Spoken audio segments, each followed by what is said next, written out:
Well, hello everyone. Welcome to the stream today. Hope you had fun with the trivia. And just like 2 minutes ago, right before I was preparing to start the stream, getting everything in place, and this little nice error pops up. Docker Desktop is not behaving, or WSL is not behaving. So this could be an issue today, unfortunately. So hopefully this is something I can resolve quickly. But that is something I plan to use today for writing some tests. So that might be a problem today. Hopefully no big deal. Hopefully I don't actually have to do a full reboot, because that means I'd have to stop the stream as well, which would be very annoying. So let's take that off the screen there. Let's just bring up the notepad so I remember what I'm going to do today. Yes, we're going to keep working on Conduit, the real world sample project that I'm writing in ASP.NET plus Couchbase implementation for. So the progress I've made on that is, well, for one thing, I'm going to use JetBrains Writer today. I've been using Visual Studio up until today. I'm going to use JetBrains Writer, although I don't think there is a GitHub Copilot chat plugin for Writer. So if I want to use that for whatever reason, I'll have to go back to Visual Studio or maybe bring up VS Code or something. But so here we are. Where's this? Here's the Solution Explorer. I want this on the right side, please. Okay. So I've got a web application there, and I've got the migrations application. This is something I actually didn't do in the stream, but I got the migrations working. Nothing too exciting there right now. It's just creating that users collection to put those new registered users into. I'm getting all kinds of pop-ups now. Something about entering a password for Microsoft Calendar. Well, that's not important for today, so we'll just put that off.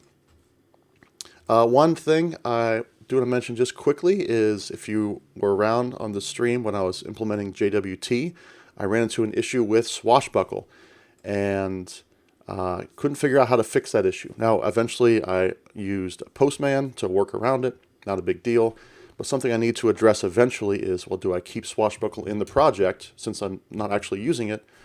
If I can't figure out how to fix this, how to make this work the way I want it to, then I'll have to remove it, right, and just go to pure Postman. So I posted to Stack Overflow the issue I was having. If you want to check this out, please go to this link right there on the screen. I realize this is an awkward time for Stack Overflow right now, but it's still, in my opinion, one of the best places to ask questions and get answers, right? And this is something that ChatGPT couldn't help me with. So I'm posting Stack Overflow. Hopefully a human can help me with this issue. And if no one can, then I might raise an issue with the Swashbuckle team and go from there. But I want to make sure this is a bug or a missing feature before I actually go and engage them. So enough of that. Let's go over to the GitHub project where I'm keeping track of all these Conduit tasks. And this is where we are. So we're in progress with auth, login, and registration. They're kind of two sides of the same coin, so that's why I've kind of grouped them together, but they're both in progress right now. What I'm hoping to accomplish today is to actually write some tests for these endpoints. I haven't done any testing on those, so testing of the endpoints, maybe. Testing of the actual mediator classes, definitely. And then once I have those tests in place, I might need to start exploring validation. You know, what happens if they send me a null or a blank or something invalid? I need to account for that and, you know, return error messages, you know, that sort of thing. By the way, Troy, well, it's mostly green, so you're not going to see this, but Troy and Abed in the morning, coffee cup. 6 seasons in a movie. Okay, and the same thing for registration. Add tests first, make sure those tests pass, add validation. So the kind of test I want to write is two kinds. So I want to write a unit test, which is just going to test kind of any of the logic that I have in isolation. So without touching the database, without touching ASP.NET. And then integration test, which I don't think I want to test ASP.NET directly, but I want to test my mediator code and the database in the test. This is important for a number of reasons. One is just make sure it works right. catch any weird exceptions or anything. And number two, when I eventually take this full implementation and make it an official Couchbase example, which is definitely in the plan to do, one of the problems with creating tutorials like this is that code can get out of date. Libraries can get out of date. They need upgrading or patching, or they have security issues, things like that. And this code, let's say we upgrade to Couchbase 7.5 or Couchbase 8 or Couchbase whatever in the future. Will this code still work? And so those tests will be in place to help with that. If there a new SDK, Couchbase SDK, that sort of thing. So just to make sure this project stays fresh, in the long run we'll have some automated tests to at least let me or someone know that, hey, something's not passing anymore. You need to go in there and possibly make a fix or an update. So that's what I want to work on today.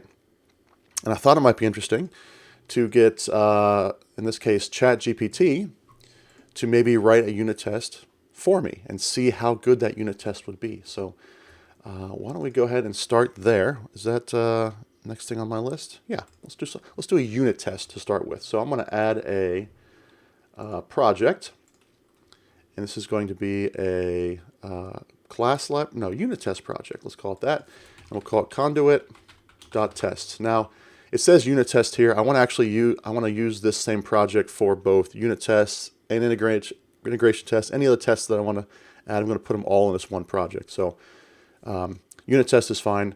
I'm definitely going to use NUnit because that's my jam. I like NUnit, NUnit for life, that sort of thing. I think a lot of Microsoft is using XUnit these days. Ironically, not MS Test. I don't know if I've ever used MS Test really. I'm sure someone has. It's not like it's completely ignored, but these days it's either XUnit is kind of the first choice and NUnit is my choice. So I've been using NUnit for a long, long time. I'm going to stick with NUnit. Okay, let's create that. And look, this is template author here, who created this unit test project template, Alexei Karlov. So interesting that writer kind of puts it out there and says, hey, here's who created this template. So let's go ahead and create that and see what it builds. So there we go. Got a test project. It's got, let's see, NUnit, NUnit analyzers, NUnit 3 test adapter. These are all the things I normally have to add. Microsoft Test SDK, of course. I don't know what coverlet collector is. That might be a code coverage library. I guess maybe Writer will use that. We'll find out. So here's a standard NUnit test structure.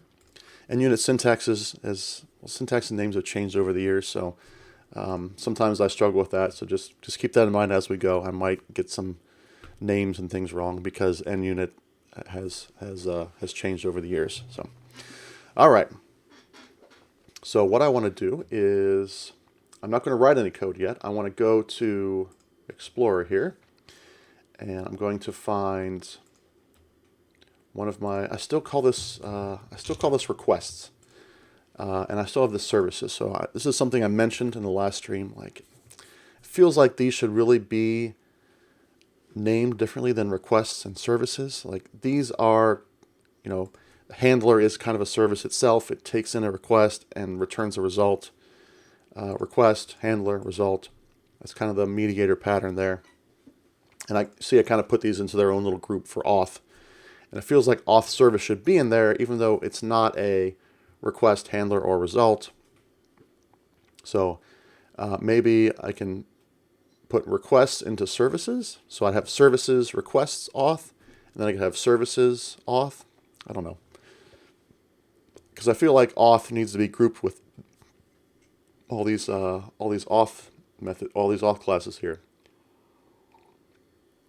But if you have any thoughts on organization, I would love to hear them. Okay. Still got this pop-up floating around over here. It's really bothering me, but we'll get there. Once we have to write integration tests, I'll have to deal with that for sure. So, okay. So let's go to login request handler. So I've got this handle method here that takes a login request. It's going to touch the database to see if the user exists, to see if the password matches, And then if it does, it's going to generate a token and return a viewModel object as part of the login result. So there's a number of if statements in here. So there's definitely places this code can branch. So why don't I go ahead and just try this? We're going to take this method right here. I'm going to ask ChatGPT, write a unit test for this method. And I'll paste the method in there. I'm going to specify n units. I'm not going to specify anything else. I don't want to say anything about mocking or anything like that. I want to see what it actually generates. So got to press the button here. Let's see what happens. So this is a ChatGPT 4. I am subscribed to ChatGPT Plus. Looks like it's going a little slow today. Sorry about that. I hit my coffee mug on the pop filter. All right, firstly we need to mock the dependency. So it is using mocking right away. Mock the dependencies of the class containing this method, which appear to be bucket provider and auth service. So if we go back to here, that's correct. These are the two dependencies that probably need to be mocked if I want to make this a unit test in isolation. Could also use some sort of fake instead of a mock, but it looks like it's going with the mock here. It's mocking up a lot of stuff for me. So it's mocking the bucket provider, yep, that's important. The auth service, yep. It's also mocking these other Couchbase objects, which it might need to mock, it might not need to. We'll find out.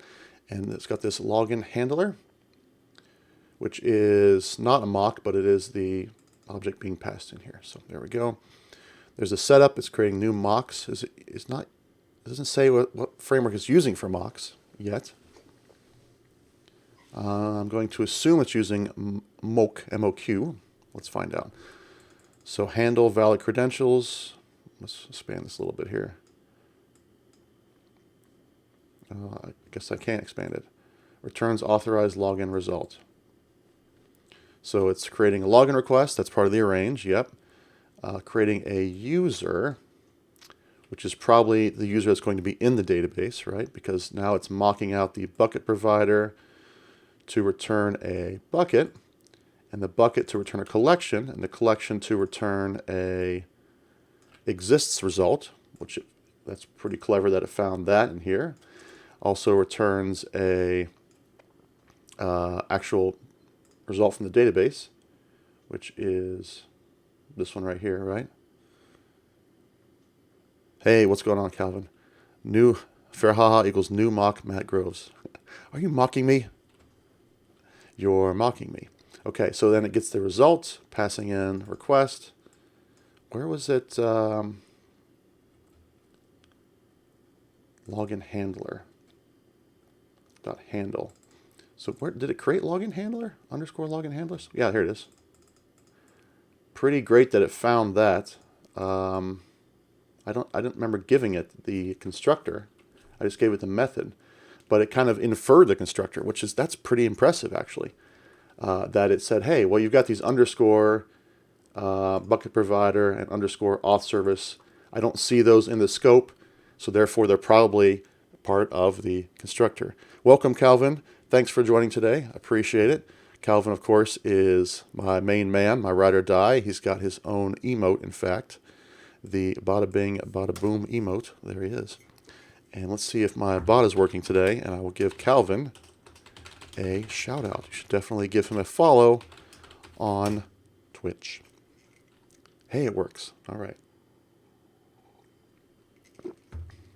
Okay, so then a lot of mocking going on here. There's the result.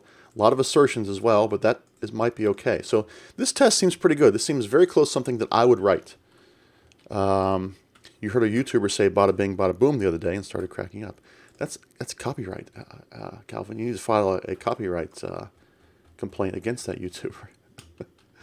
Okay, so I'm going to take this and bring it over here. Paste this test wholesale into here. Now, one thing this didn't end up saying at all is it did not, wait. Okay, it looks like it kind of locked up here. So I'm going to click continue generating Keep going, ChatGPT. Additional test methods should be written to cover different scenarios, like when the user doesn't exist or password doesn't match. Yes, that's true. Bada Google, bada boom.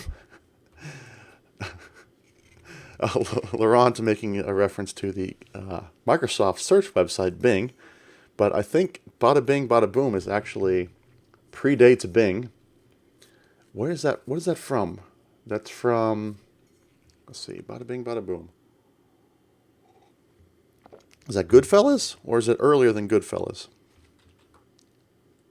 Okay, make sure to replace login handler with the correct class name containing your handle method. Yeah, because I didn't give it that class name. Friends? Oh, Friends might have used it, but I'm pretty sure it came from something else before that. Okay, one thing this didn't tell us is where does this mock come from? This mock class. Usually it would specify like a using statement up here that would say using MOQ or just mock or whatever framework, but it didn't actually do that. It kind of leaves it up to us. So for a first timer, this might be confusing, where it's like, what's this mock? Where do I find this mock class?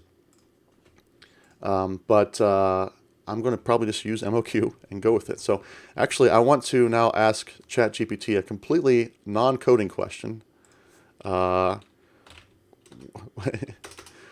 see, when was the phrase bada bing, bada boom coined? Let's find out, shall we? Phrase of uncertain origin, okay. Northeastern United States, New York City, yeah. Hard to pin down a specific year or event. Sonny Corleone in The Godfather, okay. It was not used in the book. And of course in The Sopranos, yeah. And I think it might have been in Goodfellas as well, or, some other Scorsese movie, I'm sure. But there you go. So it's Godfather, I guess. Sonny Corleone, bada bing, bada boom. It was probably mentioned in Friends and referenced in a lot of places, but okay. So there we go. All right. And by the way, welcome, Laurent, to the stream. Great to see you here. I don't know if Laurent's doing any streaming or planning to do any, but I will give him a shout out as well. Merci, he says. Laurent is French. He is a coworker, I guess, a fellow Couchbaser, Laurent. And Laurent and I go way back. When I first started at Couchbase, Laurent was here. He was on the DA team. We've been through a lot of events and projects and things over the years. So happy you're here, Laurent. Okay, so we've got an issue with spacing. There we go. Let's take care of that. Mock. Okay. First of all, let's talk about structure here with this test. So this needs to be changed to probably the class name that I'm testing is login request handler. Login request handler tests. Okay. Laurent says, planning to stream soon. Pleasure to be here. Thinking about streaming my refactoring efforts of Git Talent. Can you tell us more about Git Talent? I believe that was that a project that we worked on last year? I believe you presented a keynote on the topic. I don't think I presented the keynote. How come we switched to Writer? Did you mention that? I missed it. I did mention it early on. I'm switching over to Writer. I just want to kind of just switch things up. We're going between Visual Studio, Writer. I might drop into VS Code at some point, just because that's what I do in my life. I sometimes use Writer, sometimes use Visual Studio. 2017 Analytics Keynote. I don't think I've ever presented a keynote in my life, Laurent. Unfortunately, something kind of on my bucket list, I guess, but I'm more of a technical speaker, so you don't really see a technical keynote too much. I'm sure I helped to build code for one. Yeah, Perry is usually the one presenting technical parts, demos, and the keynotes. Oh wait, was Git Talent something we worked on? We actually imported a bunch of GitHub data. Spring project. Yeah. Okay, I vaguely remember that. Yes. So you're going to refactor that, huh? Working on that.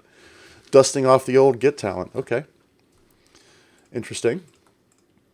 Frankly, I would like to see you implement a conduit implementation in whatever language that you're using. I think that'd be very interesting for me to compare and contrast my .NET efforts with what you're doing in whatever your language of choice is today. What is your language of choice these days, Laurent? I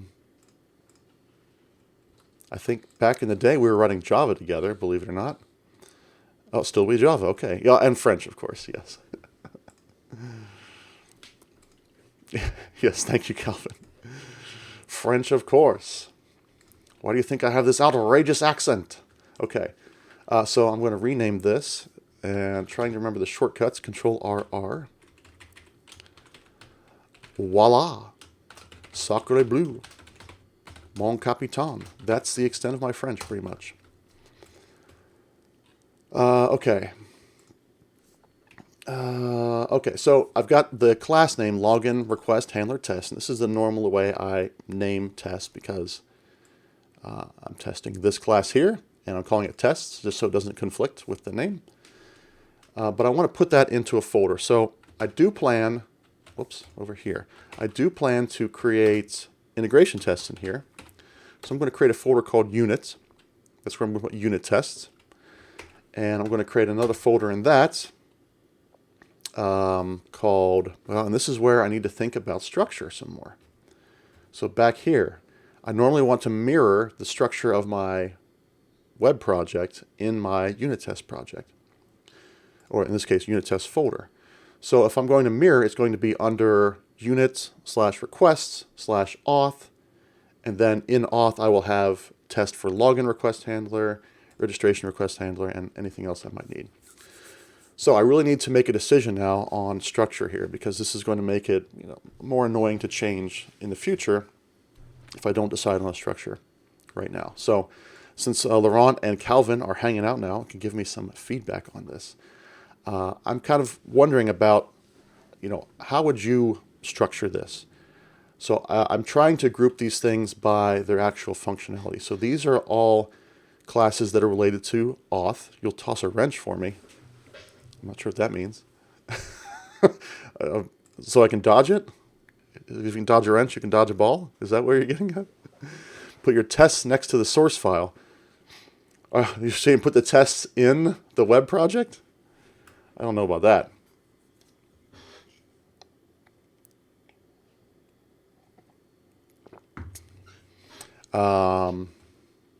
So where was I? Oh yeah, so these are all auth related, but this is also auth related, this auth service, but it's not a mediator class. It's just its own standalone service that the mediator class is used. Yeah, you never put it next to the source file. I don't, I can kind of see why you might want to do that, but that feels weird to me because, if I'm trying to navigate code to build a feature, I'd be afraid that I would get tripped up on all the different test classes out there. It's kind of like, if I'm navigating, all those test results are going to come up in my search, or if I'm doing find usage and they're going to be in the same project, and I'd be concerned about that. So, all more power to you if you want to do it that way, but I'm not. That's not what I want to do. So these are requests for Mediator. These are services that are used by Mediator but are actually not tied to Mediator at all. You can see they're only tied to, some Microsoft classes, some .NET classes in there. But it's primarily used by those auth services. So I'm kind of thinking, I want to change this. I want to group auth service together in this auth folder somehow. But it's not a request.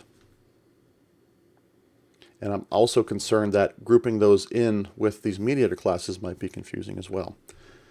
So I don't know. I don't know. I don't know if this is something I even asked ChatGPT to weigh in on. Where is my window at? Oh, here it is, middle web browser. So maybe we can just try. Suggest a folder structure for a .NET project that contains mediator requests, results, handlers. Let's just be more specific. Mediator requests, mediator results, mediator handlers, as well as service classes. Keep in mind that I want to group them by functionality. For example, auth classes should be grouped together. What's the other functionality I'm going to come up with? It's like tags classes should be grouped together. What is it called? It's called, let me bring up the spec here.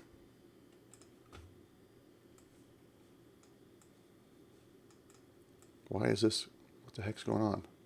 Okay, that was weird. Tags, articles, users, favorites. Okay, there we go. Thank you, Laurent. And now I gotta find my window again.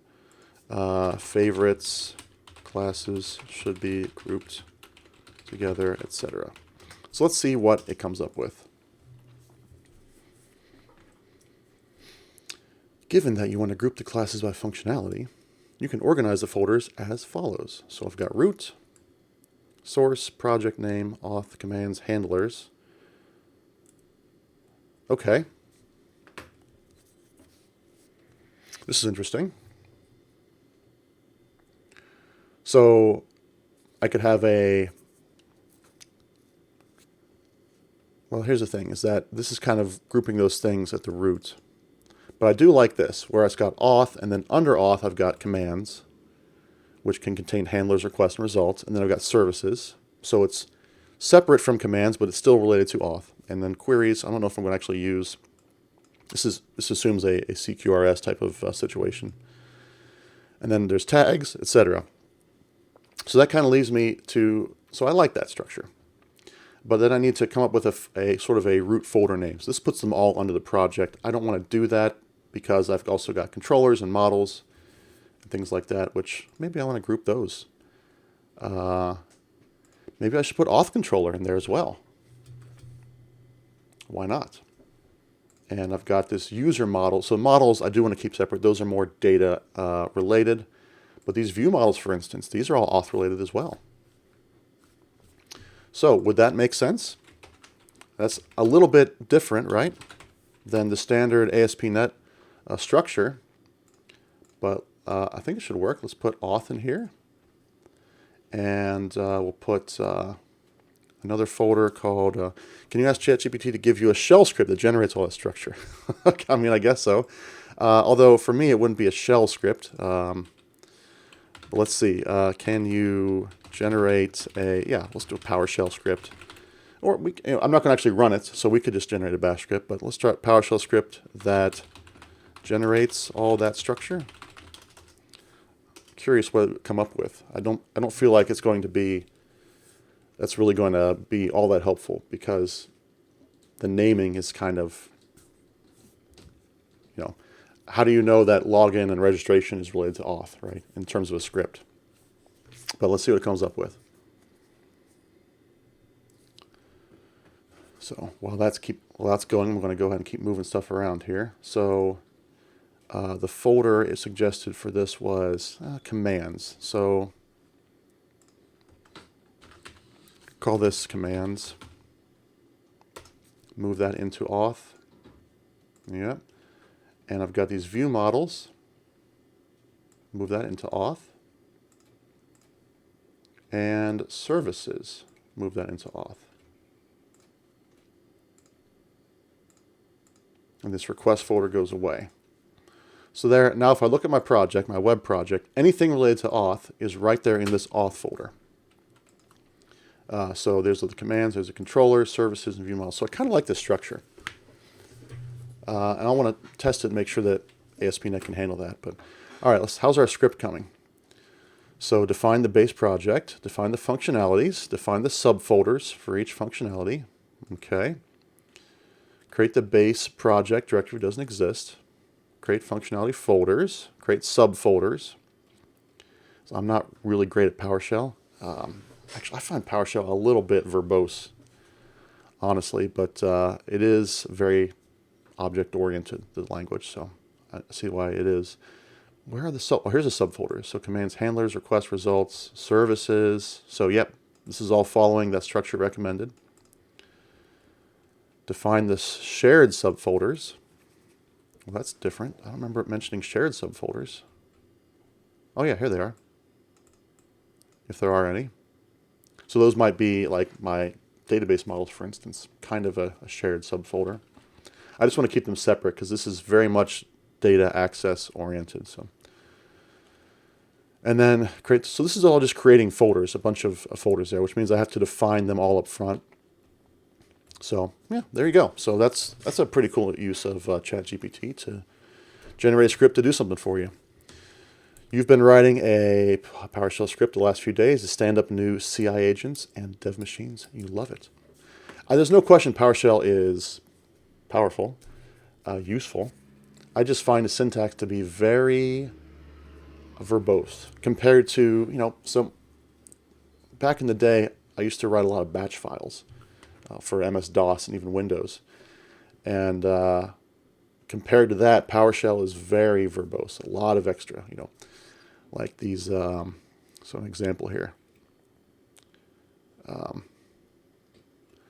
Well, like this new dash item. That's clear what it does, but it's a very long name, and these dashes always make me feel uncomfortable too. Join path and, well, there's not a lot of test path. It's just very long names, I think. But of course, it needs to be that way because it can do so many different things. It's a lot more powerful than the old batch files. But if you look at like a bash script, for instance, it's a lot more concise. But of course, the trade-off there is it's a lot harder to read because the batch files or bash scripts are very, very concise. What is this? Window popping up. So yeah, I mean, I've nothing against PowerShell. I do use it a lot, but I don't go too deep in it because it's so verbose. It's hard for me to keep that kind of stuff in my brain. Anywho, so there we go. I kind of like that structure. Let's, I want to take this test. I'm going to comment it out for a second here. Just want to make sure ASP.NET actually still runs. Back in the day, I think you used to have to follow a certain folder structure for ASP.NET. I don't know if that's the case anymore. I don't think it is. Okay, lots of warnings, but it looks like it's still compiling, which I wouldn't expect it not to. Okay, yeah, so there's that. And I'll bring up Postman. We can register. I don't know if Jake is still in there or not. I'm going to put Jake 2. Make sure that still works. Yeah, it does. Great. Then I can take this token here. Wait, do I need a token to log in? No, I don't need a token to log in. Who we got following? We've got HG Helios. Hello, HG Helios. Thank you for the follow. I appreciate that. Yes, you can use the old school commands. So that's what I really do in PowerShell. I still use dir. I still use, type, things like that. Most of my reasoning for it in my scenario is because PowerShell 5 is pre-installed on these Windows VMs, and I can bootstrap Chocolatey fairly easy. Yeah, that all makes sense to me. I seem awfully sparkly. My light's too bright. Although it's a little darker outside. I got a huge window straight across there. That may be some of the reason. I need to adjust my chroma. Anyway, HG Helios, how are you? Thank you for the follow. Throw a message in the chat there and say hi. I appreciate you hanging out. So what was this, Jake 2? So this seems to be working just fine. So this structure, I think is going to work for me. I like it. So let's go with that. Everything's grouped under its functionality. Now, hopefully we won't get in a situation where it gets messier than this. We probably will. We'll have to deal with it that time. But this is the structure: auth, commands, controller, services, view models. So under unit, This is a test of one of the commands. Really, I'm going to rename this handlers. Yes. Does this fix all the, it doesn't. So I'm going to have to go and refactor this to adjust namespaces. So this is a really cool feature of both ReSharper and Writer, is that I can go ahead and just adjust those namespaces for me. I moved them around, so I think I'm just going to let it do that and it should be fine.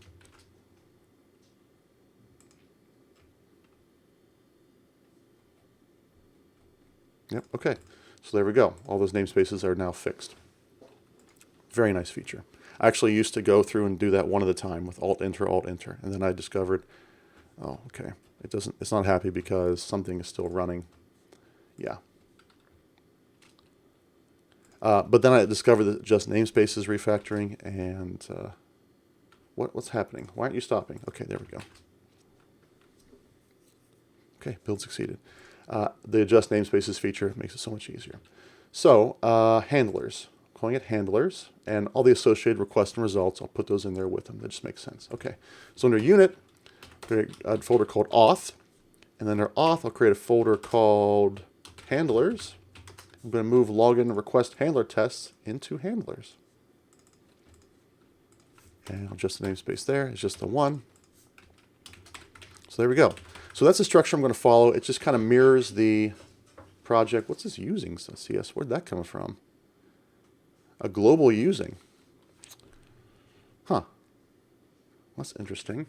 Do I really want that? There's not really a problem with that. But I'm just not used to that sort of thing. I think it's a relatively new feature of .NET. Global usings. Might be a .NET 6 or 5 feature. Anyway, that's fine. So I got these tests. A lot of red here, you can see, because we need to add some references. So the first thing I need to reference is this login handler, right? So that means I need to add a dependency between the tests and what I'm actually testing, which is conduit.web. So then that should make this one. Yeah. Why isn't that? Oh, wait, hang on. It was doing something. No. It should be finding that for me. Why isn't it finding that? Wait, is it called login handler? No, it's not called login handler. That's why. Because again, it kind of inferred the name of the class. There we go. Missing references. Okay. So it added all of them for me, not just login handler, but all the couch-based ones as well. And so now you're saying, well, what about all this mock? So my mocking framework of choice is an old one, mock, MOQ, which is open source, mocking framework, and import type. There's missing references. Well, install package. I already installed the package. There we go. So I've got mock. And so just for the sake of what am I doing here? So mock, a mock is a way to kind of take an interface. So in a unit test, one thing you want unit tests to do is you want them to test one individual piece of functionality. You don't want them to, you want to just test something under isolation. So in my case, I want to test, look at this handler, I want to test just this code in here. However, this code touches a database and touches an auth service. I don't want to test those. I'll test them on their own. Well, I probably won't test the database on its own, but I'll test this one on its own. So I want to just run a test as if, let's assume the database works fine. I'm going to mock that part out and say, instead of hitting the database, just do like a kind of a fake version of the database so that I can continue with the test and just test this logic in this class. So that's what a mock framework does. It's one way you can kind of remove those dependencies from a test. So there's all these different things. I think they all fall into one category, but there's mock, there's fake. So I could create a fake implementation of this interface. So I'm basically creating a mock myself, but I create my own fake class to do that. Or there's something called a stub, which is kind of a, well, I don't know how to explain a stub. I guess we could ask ChatGPT. So explain mock, fake, stub in one sentence each. These are all different ways you can, different techniques you can use in your unit tests. Okay, test double. Yeah, I think these are all test doubles, right? Mock, fake, and stub. So a mock is used for, well, this isn't really, I mean, it says why it's used, but it doesn't really say what the difference is. Fake is a simplified version of an object that mimics the behavior, but it's not something you put in production. Yep, that makes sense. A stub is, okay, so a stub is something that you program it to respond in certain ways. So I'm saying, here's what I want the stub to return. And so in my mind, there's a lot of overlap between these sort of things. You know, this mocking framework actually may be able to make fakes and stubs as we go forward, but it's just a tool to write unit tests so that, one, they can be faster, and two, they can be isolated. So, okay. Okay, this should be login request handler. Okay. Collection mock. I don't think this should be Couchbase collection of user. I don't think, yeah, so I think it's kind of hallucinated that. So that doesn't really exist. It's not that kind of collection, not a typed collection. All services still in red, we'll come to that. So user model is actually user view model.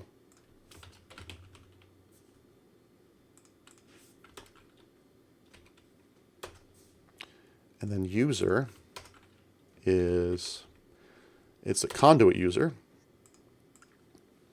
And user view model does not have a user type on it. So this is, so login request just has model. Okay, and so all this stuff I think is wrong here. So this is wrong, I'm pretty sure. Why is it underscore red? Oh, look at that. It's actually prompting me with Google, or sorry, with GitHub Copilot stuff. Interesting. So why is this in red? One parameter. Okay, so new login request, and yeah. So I didn't actually give ChatGPT those classes. So it just made them up. It doesn't know what to put there. So login request is actually going to take login submit model, which I'll have to put some values in there for. So we'll get to that.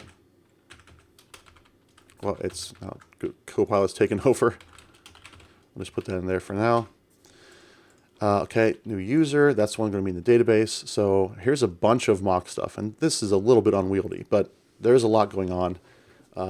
Mocking out Couchbase and things is a multiple step process. So I may want to move some of these into a base class, and we'll get to that when we get this one working. So, okay, so bucket provider mock, this no big deal.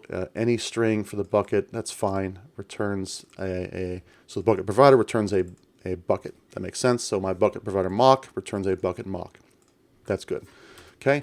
Now we're setting up the mock. Wants to return a collection. So this doesn't actually exist, but that works. So any name, that's fine. Return a mock collection,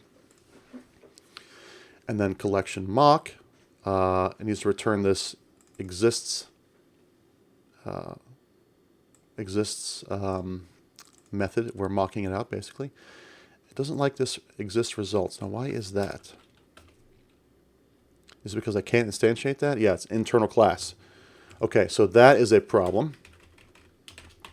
And then get result, probably also internal, right? Yep. So that is where I might need to use some fakes. Okay, and then we'll get to that, but auto mock. Okay, and this is a problem, auth service mock. And why is that a problem? Because I don't have IAuth service. What I do have is auth service. Right? Auth service.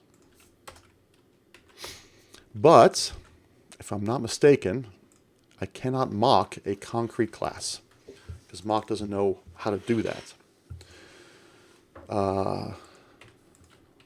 It's not giving me a compile time error. But, well, it's going to compile. So let's see how it goes. I don't think it's going to work, but we'll see how it goes. And the other issue is exist result and get result. So this is where I might need to put some fakes into my class. So I'll create a directory called fakes, and I'm going to create a directory of that called Couchbase. I have done this before. So I'm going to create a class called fake exists result. Yeah, I had to get, and this is going to implement, I think it's get result.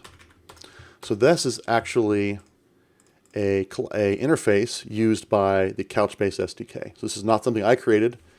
It's an interface that Couchbase SDK uses. If I want to return a exist result, I can't new that up. I can't instantiate that myself. It's an internal class. It's used only for Couchbase. However, the interface itself I can implement. And I'm not going to create a full get result here.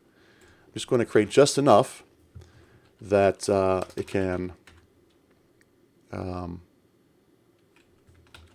wait, this is not what I want. I want exist result. Hang on. Exists, exist result.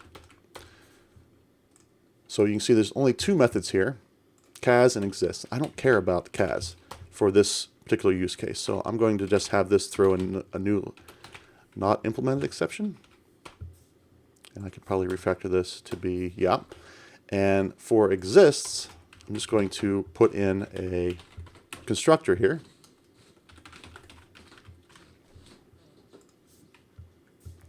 And we'll make this a private set.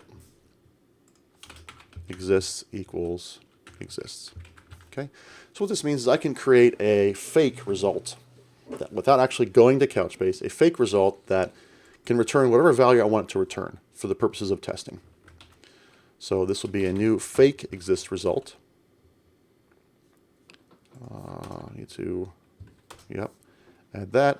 And I'm going to create an instructor for that where exists is true. And so this might be something I have to refactor up to the arrange, but again, just for now, this is working. And why does this work? Because exist async returns, if I zoom it going, yeah, returns I exists result. It doesn't actually return the concrete class, it returns the interface. And so this also implements the interface, which means I can inject my own fake into the test. Okay, I'll do the same thing for get result. Fake get result. So this is what I did earlier, I get result. Okay. And again, for most of these, I don't really care, so I'm going to leave them as not implemented exception. You know, expiration, expiry. Maybe I'll use those in the future. For cas, I'm going to make that also just what I did up here. But the main thing I'm concerned about is the content as. So let's put a constructor in here. Content. I get result of t. Is that going to work? So this might be an issue.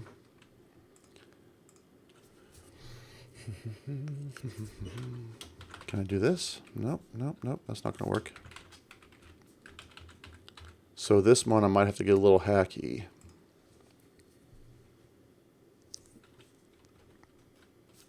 Content equals content.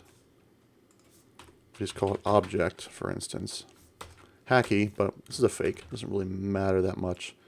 So then I can return T of content. Something like that. Is there something I'm missing here? With can I make this generic? I don't think there's an iGetResult of T. Respect. No. I want to go to the declaration. Implementation. Can I go to implementation?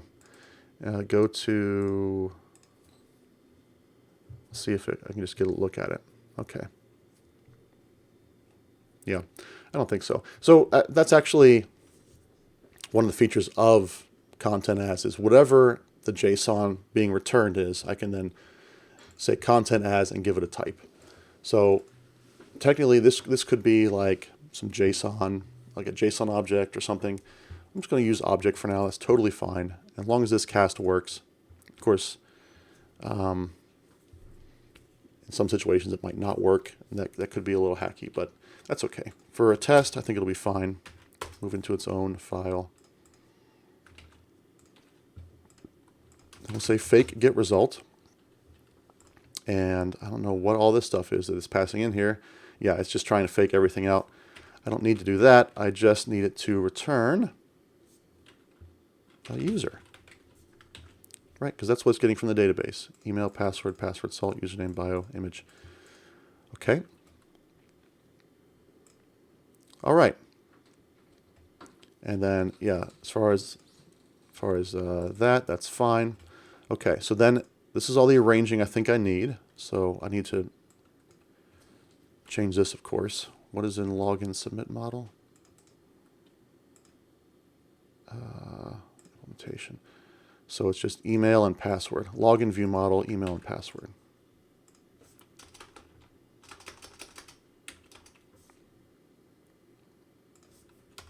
So login submit model equals new login submit model. Okay, I'll put that right here. And then login submit model dot user equals new view model, and I'm going to, let's move this user up here. This is actually the user in the database.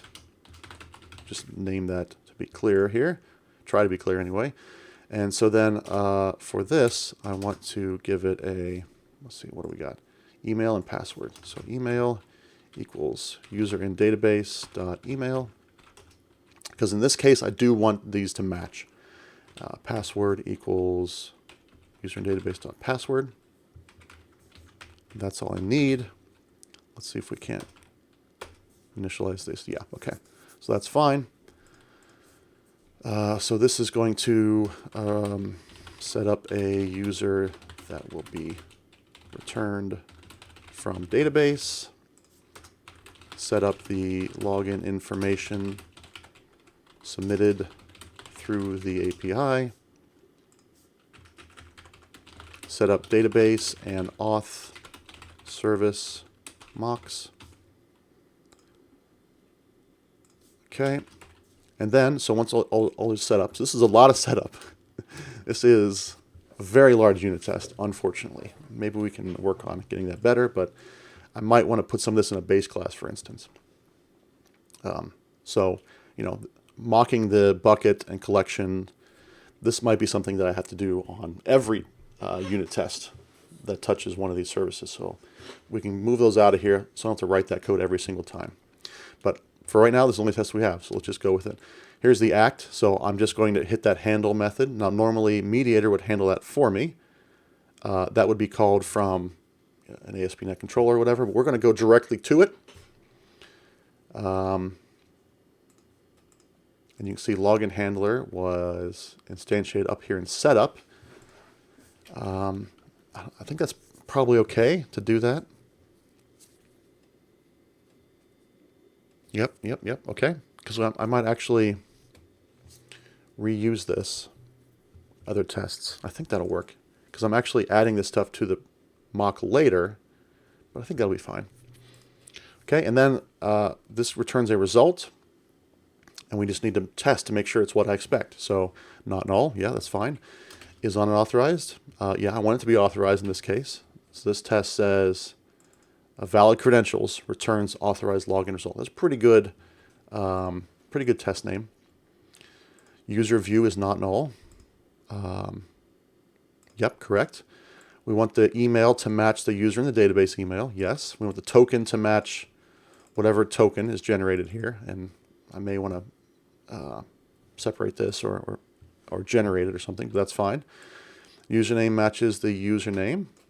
Yes. Bio matches bio. Image matches image. What's actually in there doesn't really matter. It's just as long as it's something that I can test. Okay. So now I can test this. And this is one of the cool things about Writer and about ReSharper is it gives me this nice little test button right here in the IDE. So I'm going to go ahead and run that. Now I expect this to probably, oh, well, I've got a syntax error. Okay, now let's try it again. It's missing a angle bracket. Try again. Okay.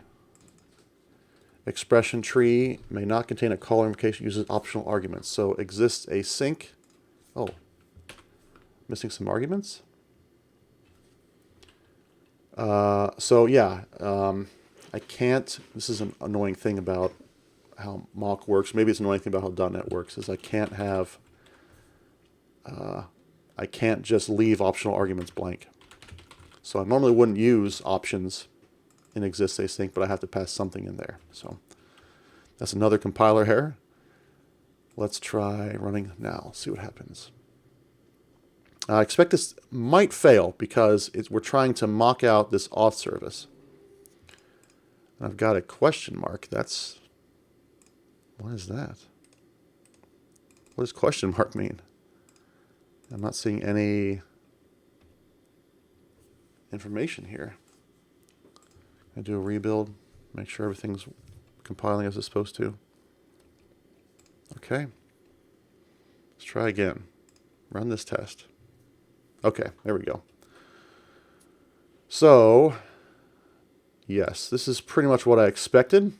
I'm trying to provide a mock for a concrete class, and mock can't handle that. Now, there are some mocking frameworks that can do this. MOQ cannot do that. So what do I do about this? Well, one approach is, whoops, let's just go to auth service. Somewhere, there it is. Give it an interface, iAuth service. I didn't need that until now, and adding an interface just for testing may not always be the right thing to do, but I'm going to just roll with it for now, unless someone in the chat has an alternative. Happy to explore that. So I've got to go ahead. You know, one thing I can probably do is use refactoring tools here.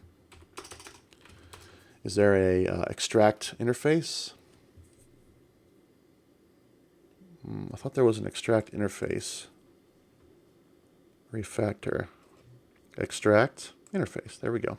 So this will automatically create a interface for me, just based on the public members that I want to give it. So I'll go ahead and create all 4 of those. Does generate salt need to be public? Yes. Okay, so there's my interface, and I'll create in its own file.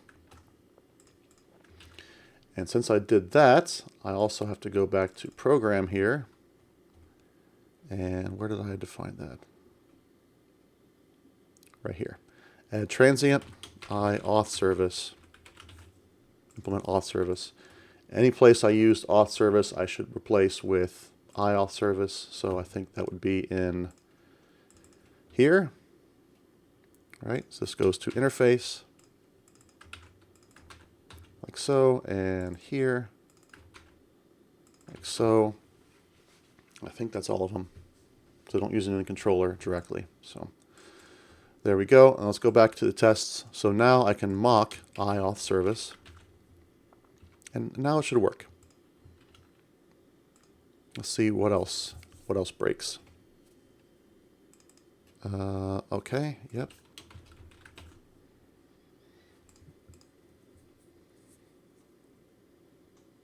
Okay, test is now passing. That's fantastic. So what I'm going to do now is I'm going to create a base class. And not in fakes, but we'll put it in units. And I'm going to call this a, let's see. So this is going to have couch-based mocks. So I might call this just something clever, like with couch-based mocks as a base class. Abstract class with couch-based mocks. What is going on here? What did I do? Okay. Not sure what it's creating here, like a text file. Okay, create class with couch-based mocks. Okay. Make this an abstract class. Because what I want to do is I want to move all this couch-based stuff. Yeah, all this, right? No, except auth service. Move all this into here. We're going to make these protected.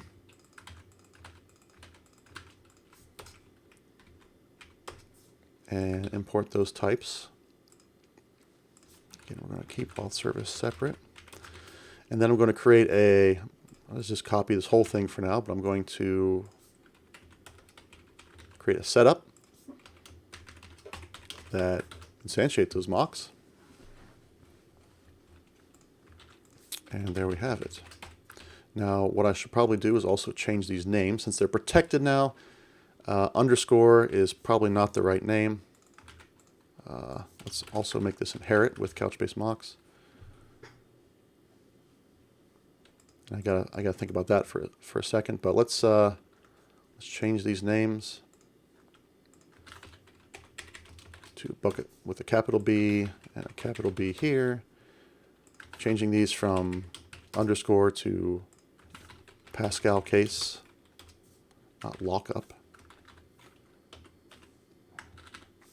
Lookup. Okay. And then does that change them in here? Yeah, it changed them for me here. Okay. I guess I still have to have these here, right? Because these may change on each test. So I'm not really gained much.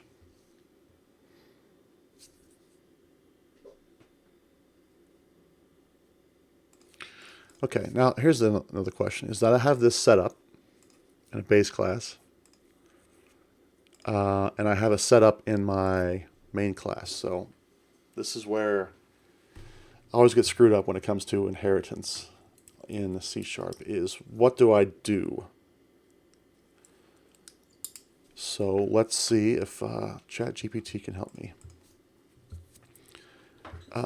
Create an NUnit base class example that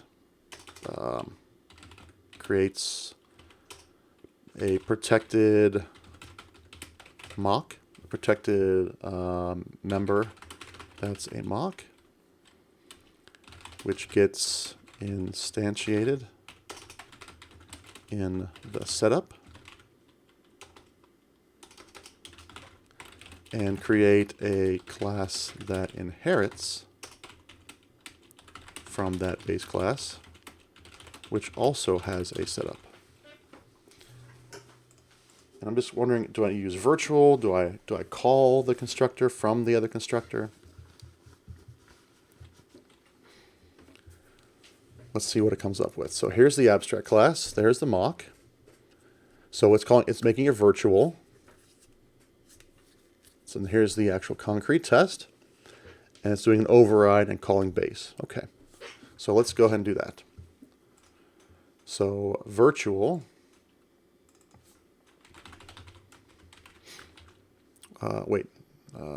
Virtual. Wait, I had that on a constructor. Whoops, that was wrong in the first place. So then over here I have override void. So this is kind of annoying because I have to remember to do this in every test class, but That's just kind of the benefit of having this. I don't have to write this stuff every single time. And you know, these, oh, ball action mock, whoops.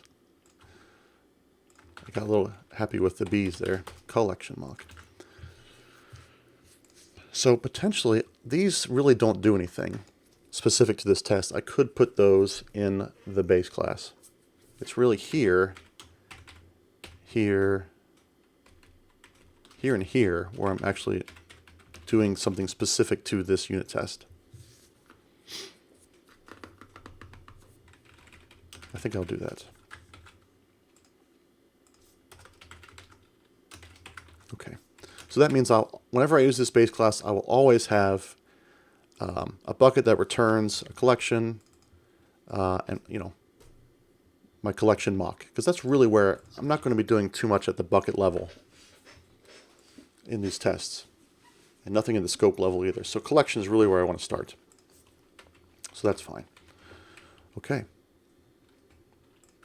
All right, so that's a lot there. Let's just run it, make sure it still works. One thing you'll notice about unit tests is they are very fast, and that's one of the things about using mocks is I don't have to touch the database or any auth service. I just go right and run the test. So, okay, so the next thing I want to test is, let's create a test. What if I don't pass in? Handle invalid credentials, returns unauthorized. Okay, so it's going to be kind of similar. I don't really need to set up a user in the database. I don't really need to submit anything particular in the login user model, although I will. I'll put something in there because I might want to test the null or empty cases. But this doesn't matter. At what's a good fake domain name? Balloons.gov and example.com. Hey, Aaron, what's going on? Example.com's boring. Everyone uses example.com. This is not actually going to send emails out, so it's just a placeholder. You're old. I don't think you're as old as me. And password doesn't matter either. Just as long as it's not empty or not null. Boring is your default setting. Well, since Aaron has shown up, I'm going to go ahead and give him a shout out as well. You should all definitely follow him. He's doing some streaming on mobile stuff, if I recall correctly. I think it is going to be some Swift, if I'm not mistaken. So if you're interested in mobile dev, give Aaron a follow for sure. See what he's up to with mobile.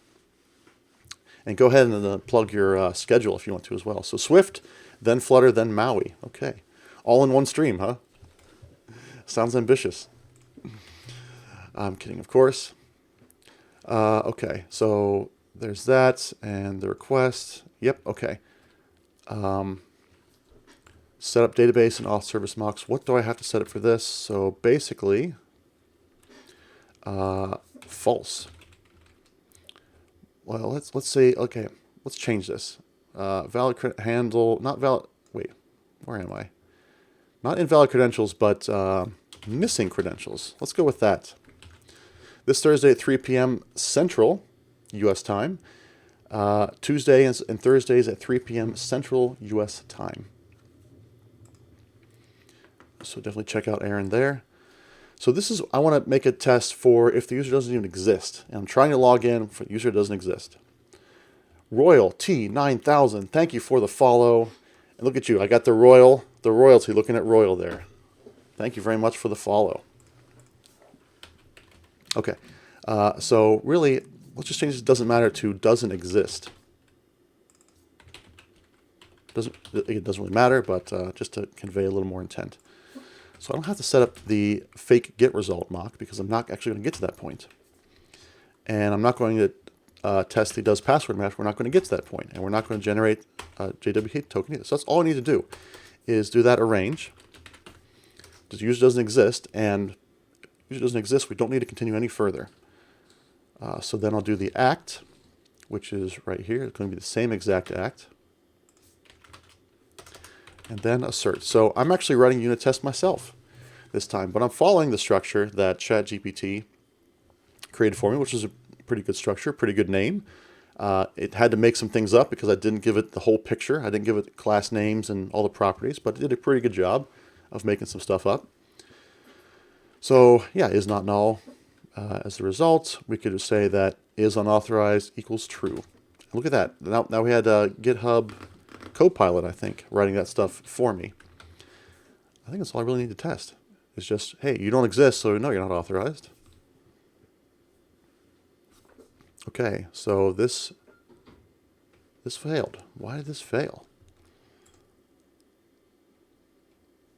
I wanted it to return fake exists result is false. Okay, so let's go check it out. Go into handle here. So exists, this should return false, and then it should return new login result is unauthorized. Oh, I've got a bug in my code, and I just found it with a unit test. Is unauthorized equals true. So are you unauthorized? Yes, you're unauthorized. And similar error down here. So look at that. Unit test helped me to find a bug. So without that, anyone could have logged in with any credentials. So that's a huge issue. That's a major security issue. So a unit test helped me find that. So that's fantastic. Let's try it again. Okay, there we go. And I want to make sure, just to double check here. Back in my controller. Yeah, so this is the correct check. And I might want to write a test for this now because now I'm nervous that I've got the logic backwards. So I may want to write a test for this controller as well. But there we go. So value of unit tests right there, huge. Discovered a security hole. Now we're nowhere near production yet. We hopefully would have found that with some system testing, manual testing eventually, but maybe not. So this unit test has really, really helped. Okay, we're going to create another test, very similar. Where they're going to submit invalid credentials, returns unauthorized. So some user, I don't know, some user, and then invalid password. So this is, they're going to submit the wrong password. They exist, but they're submitting the wrong password. So now I have to set up a little more database stuff. They do exist, and I do have to set up a fake get user, and we do have to set up the does password match. So exists, well, whatever, let's do that. Exists equals true. Yep. New fake result. So I can, do I need to actually specify that? Let's see. I probably should. Login request handler. So yeah, I will need to, well, I could just mock this out to always return false, right? But let's, yeah, because then I'll have to do the whole thing with the salt and everything. Doesn't really matter. New, what is it? New object. Doesn't matter what's in there. I'm not going to worry about it. Although, yeah, it's going to give me some exceptions. Oh, annoying. Okay. That's okay. We'll survive. So I will have to set up a user that will return from the database after all.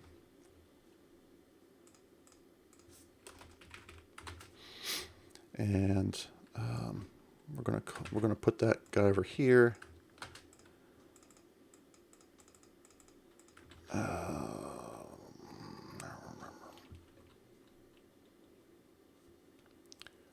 Yeah, that's fine. That's fine. Okay, so user in database dot email.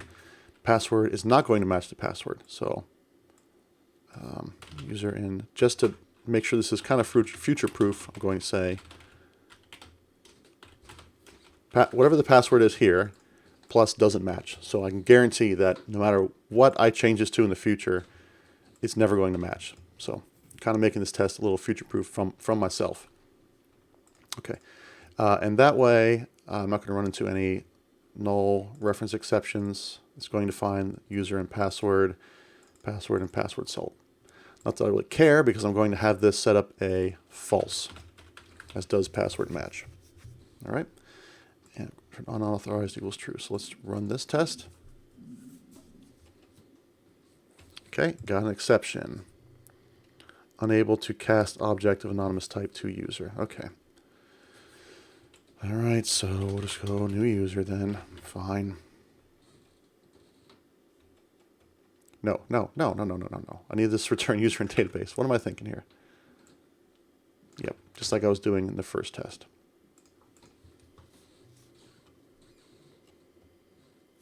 Pass. Okay. So there we go. Let's just run all these tests. They all pass. Okay, we're in good shape. So I've tested. This is where a code coverage picture might be useful. I've tested this case if the user exists. I've tested this case where the password matches or not, and everything else is just straightforward.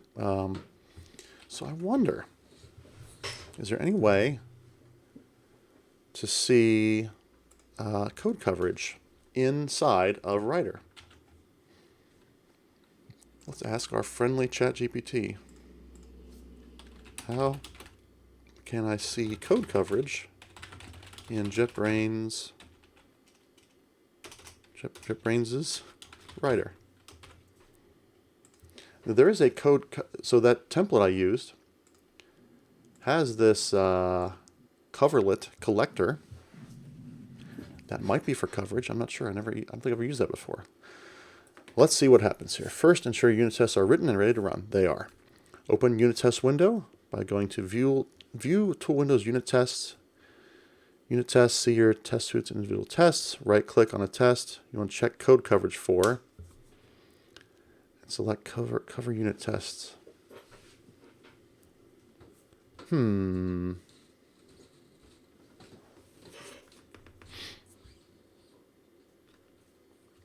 Yeah, this is from 2021, blah, blah, blah. So it might vary. Okay, let's see what we find here. So view, tool windows, unit tests.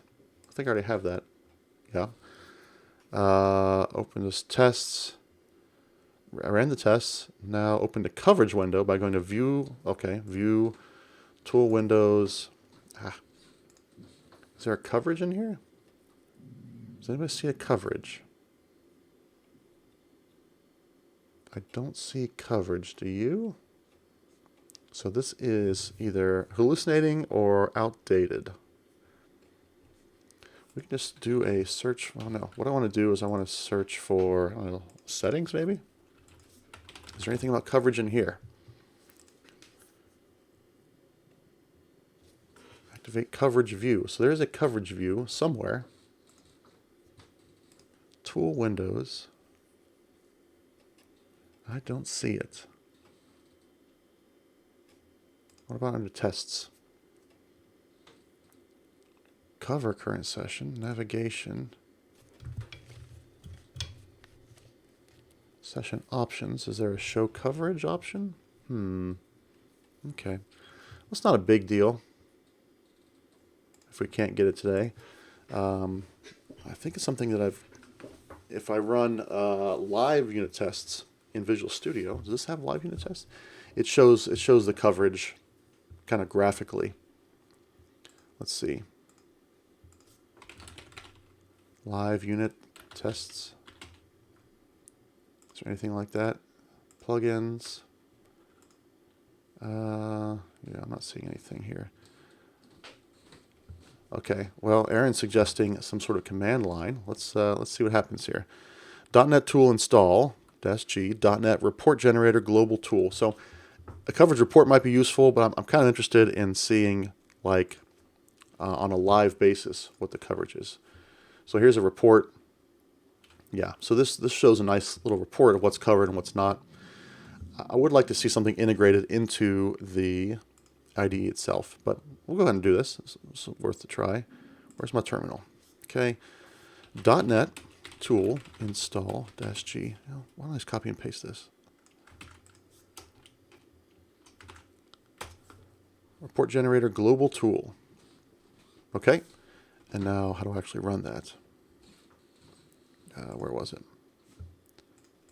Whoops. Code coverage. Okay. Report generator. Yep, this is what... Okay.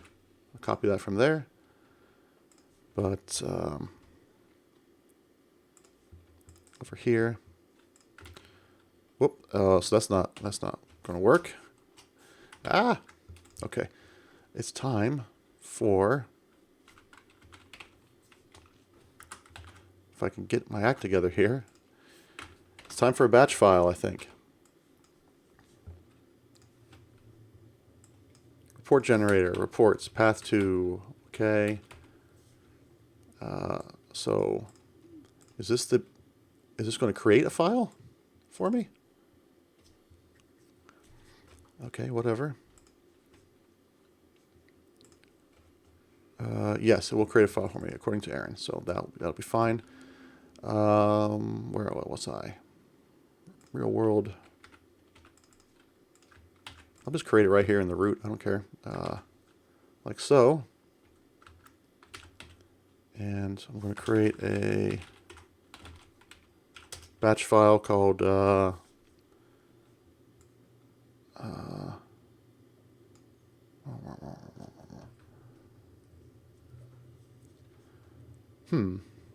let's put it in conduit.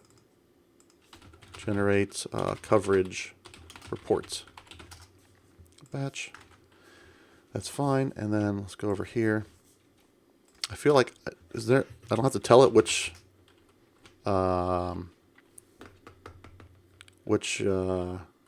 project or anything. I don't know. Let's just find out. Generate coverage report.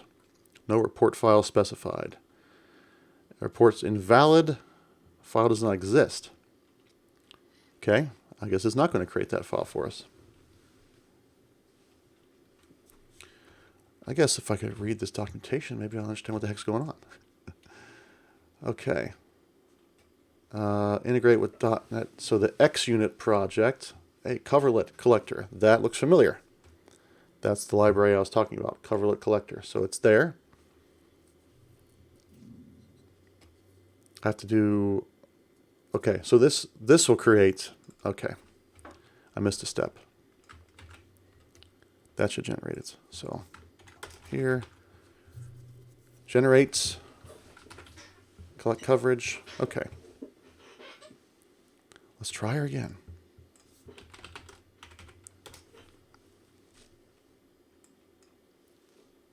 Look at that, it's doing all kinds of stuff now. Oh, no report file specified.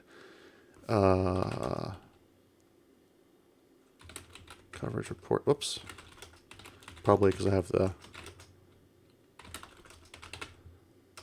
Where is the file created?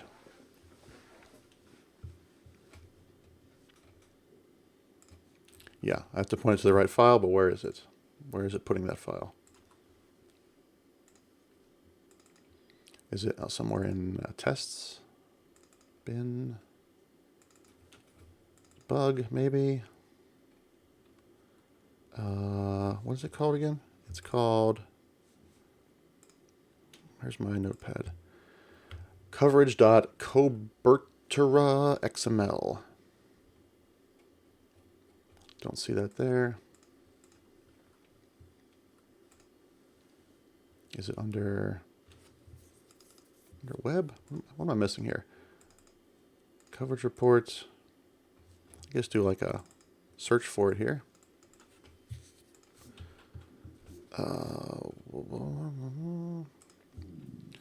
It is called coverage something XML. I don't see that file anywhere. Okay, so let me go back to the documentation here. So,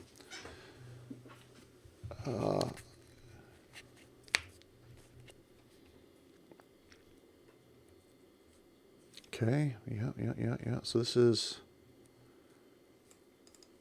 .NET Test. It's going to create this file in the test results directory. I don't see that directory anywhere.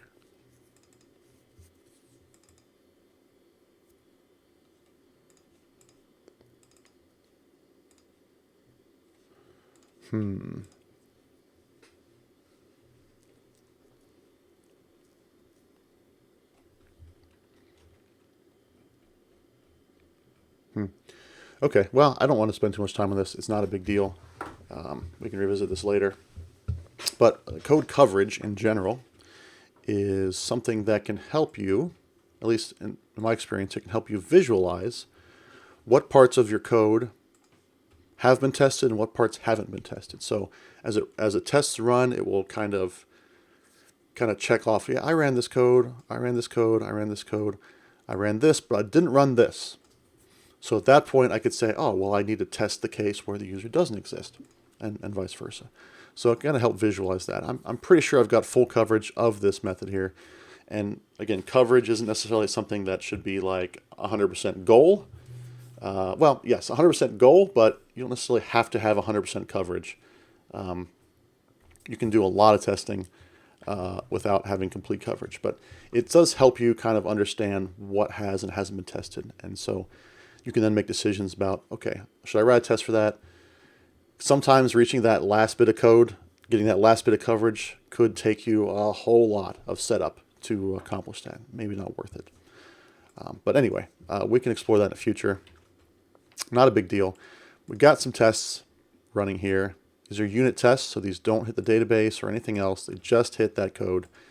And actually, we can remove the Couchbase stuff from there because it's not actually using Couchbase. The base class is because it needs those things to mock out, but we're not actually hitting Couchbase. Why isn't lookup in result mock being used?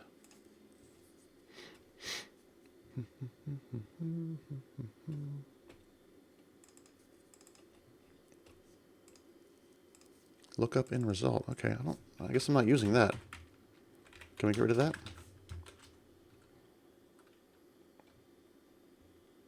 Okay, that was just left over from ChatGPT, I guess, or maybe I removed the need for that with fake get results.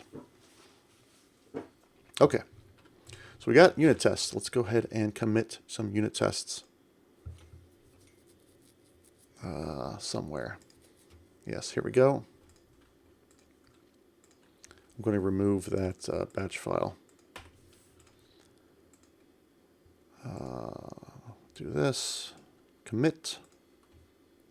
Okay, so this is, if I go back to my GitHub view, this is a login endpoint that I'm testing. So this is going to be associated with number 1, added unit tests for login. Okay, and this is all the stuff I added to make that happen. A lot of the stuff is going to be, well, I also changed some structure of the project. So, and let's see, restructured project, add a unit test for login. Okay, so I added the new project here, of course. There's the test. That's all I really added was this test. Everything else is just kind of, yeah, I added these fakes as well. But this is all just stuff being moved around in the project. So it looks like I changed a lot, but I really didn't change that much. Coding with Calvin has got a shameless plug for us. Let's check that out as soon as I get these committed. It is a link to Coding with Calvin's blog with that great cartoon character face. This is the bada bing, bada boom. That's what I should replace the emote with, is that cartoon face instead of the actual photo. Anywho, generating code coverage metrics for .NET Framework applications. So I'm not using .NET Framework. But maybe this would still work. Calvin's clearly an XUnit guy, but I'm NUnit for life. I assume this will work with NUnit as well. This is where it gets confusing, but it does work, so stick with me. Yep. .NET 6 SDK. So now I'm extra confused because you're saying .NET Framework. Is that what they're calling it now? Do they actually go back to calling it .NET Framework? Even though that's not 4.7 or whatever? Well, you mentioned 4.7 here, don't you? Yeah. Okay, well, whatever. Core is gone from the name. Yes, I know that. But it used to be you'd call it .NET Framework and .NET Core. And now it's .NET Framework and .NET. At least I thought that's what it was. The naming is just a mess. Okay, so you've got some stuff here with coverlet again, yeah. And this is that report generator I was working with, okay. And there's a manifest. Okay, I did global, but we could do a manifest if we want to. This is some CI stuff. Coverage might be something I want to add into CI at some point. No, the app covering is .NET Framework, but I use the global tooling for .NET 6. I get it. So I could use the same tooling with a .NET application. No problem. Okay, so .NET Coverlet. Okay. All right, that looks like maybe what I was missing there, the .NET Coverlet step. Okay. Put the runner in there. You don't need the manifest. Report generator. Okay. Yeah, there we go. So this might be something that would be good on CI. You're lagging way behind. That's okay. That's okay, Calvin. I think I might have turned off the real time or the reduce delay option. I don't know. It's okay. It's fine. So this might be something that I'd want to do on my CI server to maybe give me a badge to put on the repo to say, or the README that says, oh, 70% coverage. But what I'm kind of looking for right now is something in the IDE that says, hey, this line's covered, this line's not. So, okay. Oh, got a message from my wife here. Respond real quick. Okay. It's a unseasonably cold day here in Ohio. It's down in like the 50s this morning. Yeah, 57. My wife gives private swim lessons, and it's just a little too cold for swim lessons today. We do have a heater, but that only helps so much when it's outside the pool. It's 57, right? So that's what's going on. Okay.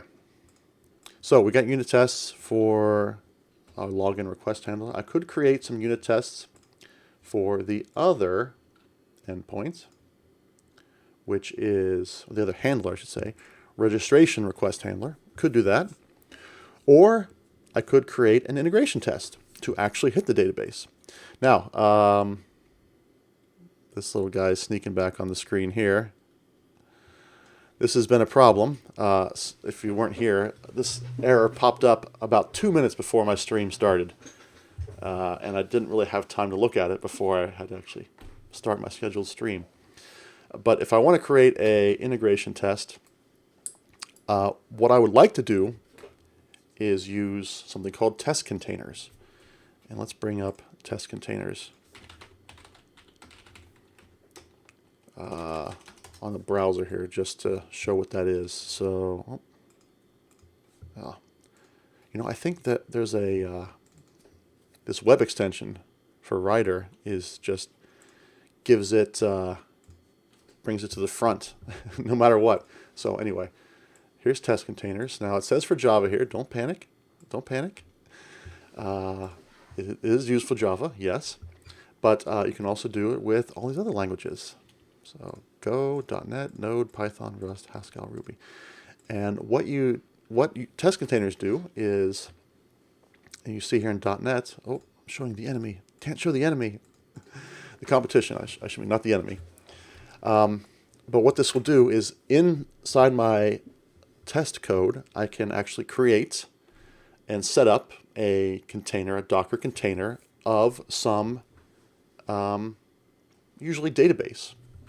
These are mostly databases here. So I could set up Couchbase as a container and then use that container in my test. And then at the end of the test, shut down, get rid of the container.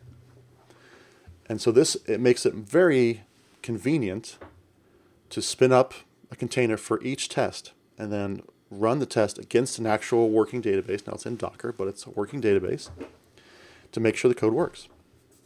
So you can see it's mostly databases here because that's what it's useful for, but there's other stuff in here, a Selenium and a whole bunch of other modules here.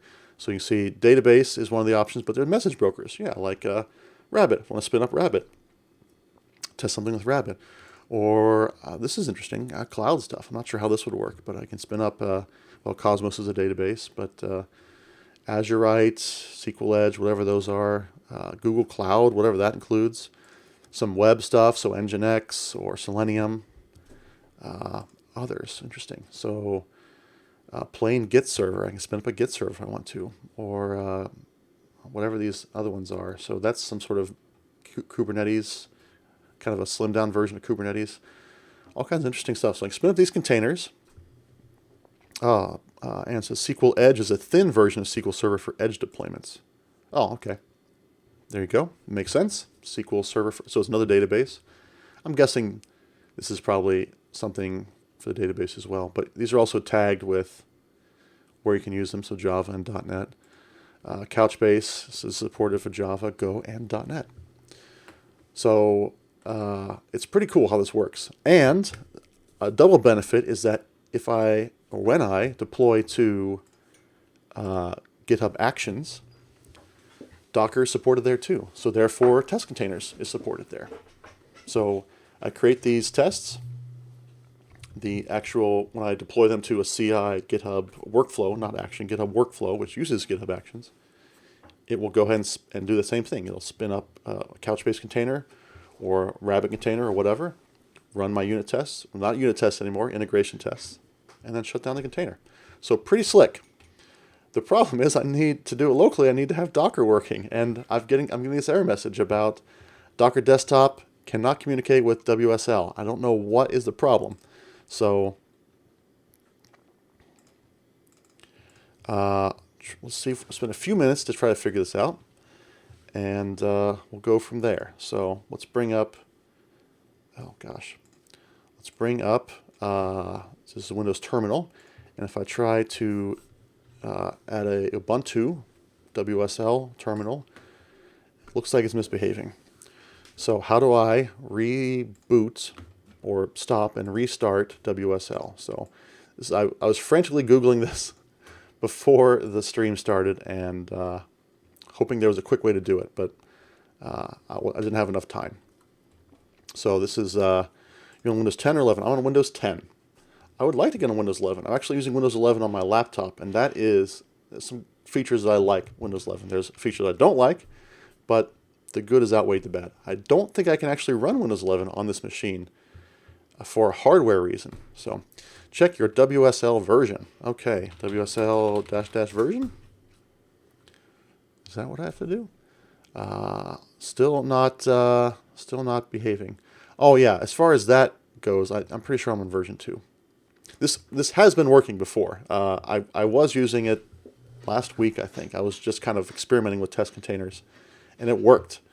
So in the meantime, something has gone wrong with WSL. See if Hyper-V will run. So hold on. Before we get there, I want to see if I can figure out a way to just restart WSL. That might be enough. That's what Docker suggested I do. So let's just try that and go with it. So let's go to services. Let's just try this route. There's something called LXSS Manager. And it's interesting. It's currently in stopping. Wow. So stopping. It should have stopped by now, I think. So I did try this PowerShell. I copied and pasted this earlier before the stream started. And so according to this, it's stopping. But if that's true, it's been stopping for about an hour and 40 minutes. So that's not really working. Yikes. Okay. So let's just see. See if I can figure out, Google something like that. So let's figure out what LXSS Manager is. What is LXSS Manager? Okay, so this is the WSL basically. What can run Linux binaries on Windows? All right, so that's pretty significant. So LXSS Manager, gotta be a better way to say that. LXSS Manager is stuck in stopping. Look at that. Can't restart WSL2. Linksys Manager hangs in stopping state. How do I restart? It looks like the hang Linksys service is preventing WSL to restart. I found a way to stop Linksys Manager and then I was able to restart WSL normally. So first, oh boy, this seems really hacky.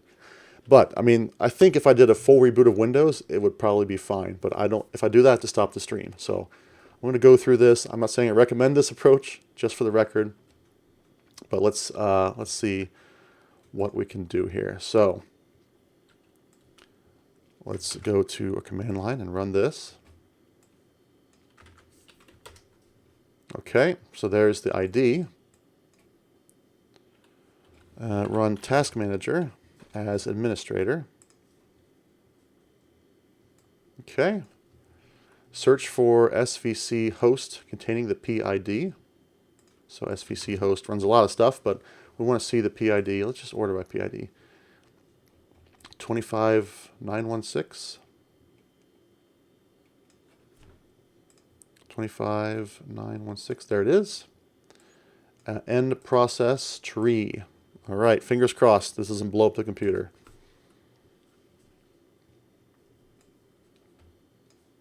Okay, so now can I do WSL shutdown? That's not good. Try this again. WSL shutdown. Is it dash dash shutdown? Okay, there we go. Hey, that worked. So this is actually wrong. This is, as far as I know. Anybody leave that comment? So, okay, and then WSL. How do I start up WSL? Maybe I can just open up a Ubuntu tab here. Well, look at that. All right.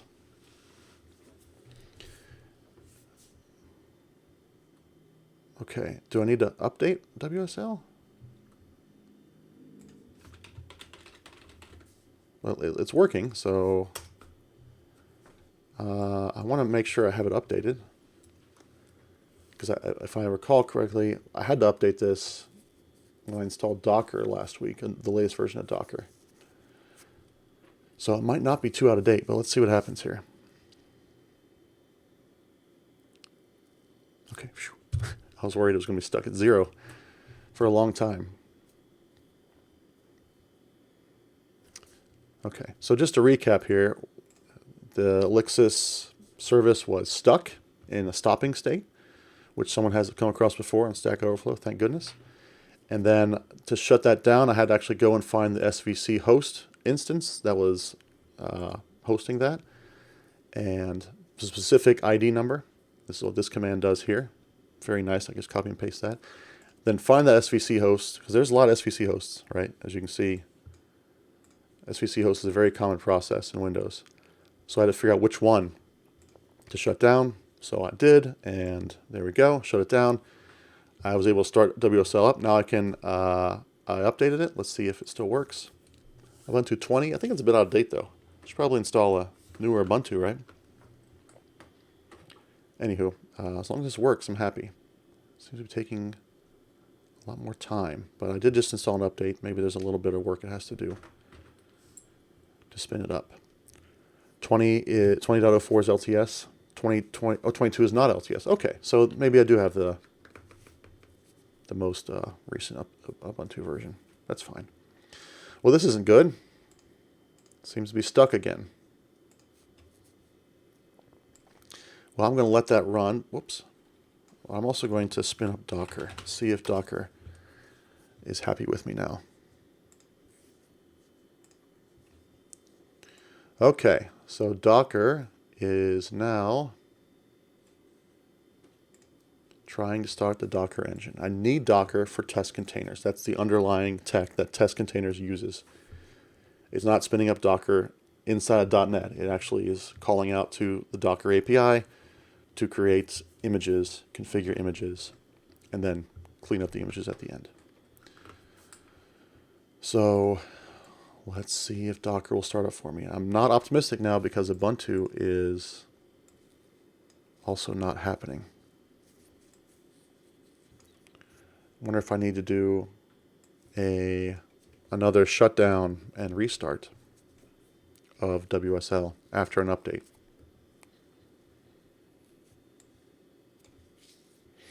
Yeah, I'm going to try that because I don't want to just watch spinning on the live stream. So let's just do WSL, shutdown. Oh, are we stuck again? Oh, nope, this is still running. Okay, I'll just go ahead and try to stop this time, see what happens. Come on, Lexus Manager, let's go.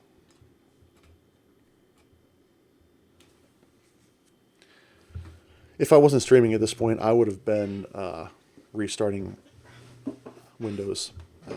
Hopefully that would take care of this type of issue. But I'm streaming, so I have to do it this way. Looks like this is not going to shut down either, so I'm going to have to do the same trick again.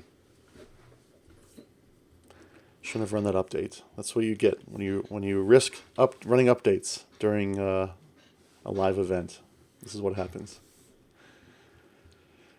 We're yak shaving for sure. We're deep in yak shaving territory.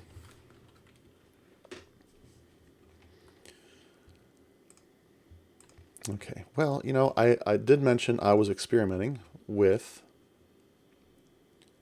test containers, kind of off the stream, just to see if I get something to work in isolation. So I can kind of show you what I came up with. This is just a throwaway piece of code to test test containers, right? To make sure it works for me. So here is a setup method. So this right here, this Couchbase builder, that's part of testcontainers.couchbase. So that's a library that I need to use Couchbase with test containers. I can specify the container name. This is the latest version of Couchbase Server 7.2. So all I need to do here is give it a Couchbase builder definition and then start it. And once this is started, I will then have something like a connection string I can use to pass to my normal Couchbase SDK to connect to a cluster, for instance. One thing I learned from doing this is that what I think is supposed to happen is supposed to create a bucket called default, but what actually happens is creates a bucket with a GUID, which is fine. I just didn't realize that going in, so I actually have to then pull that bucket name from the container. Again, not a big deal, but kind of a weird extra step to do. I can see why you want to name them as GUIDs in case you have multiple buckets, but I would expect default to be there. But anyway, and then I connect to the bucket. From the bucket, I can connect to the collection, and then I can run my test as normal. So this test just happens to do a quick upsert, and then get the result back out, and then doing a quality assertion. Not a very significant test, but it's just using an actual database. At the end, tear down container.stop. And it's pretty cool. You actually watch the containers appear in Docker and then disappear and as the test is run. Okay. It means you can rerun and new buckets won't conflict with the state of the previous one. That's true, except that, I mean, I guess it depends on how you structure your tests, but I would say, if I'm just have one test per fixture here, or, this is where the bucket gets created, right? Or, sorry, somewhere in here. This Couchbase builder is the spec for what to name the bucket, right? And so I don't think I can ask for additional buckets, right? There's only just the one bucket there, which again for testing is totally fine. I think in most situations, maybe not. I don't know. I can add more buckets if I want to. But yeah, I wouldn't expect bucket name to conflict because right here I'm shutting down the container and the container goes away, and so does the bucket, just gone permanently. So the next test that runs is going to spin up a whole new container with a whole new bucket name. So anyway, there's not really a way to specify bucket name either, unless you do a full implementation of the not Couchbase Builder, but there's another API that's available. So I think that's a reasonable trade-off to say, yeah, just give me the name of the bucket you generated, and we'll go from there. So anyway, we're still stuck. We're stuck in stopping mode again, so I got to go back to this trick. I'm hoping this is not a regular thing. I hope this is just a you haven't rebooted yet situation. So paste this again, get that ID, go over to Task Manager, find 4200. There it is. End the task. Okay. And then if I go back to here, I can say WSL shutdown.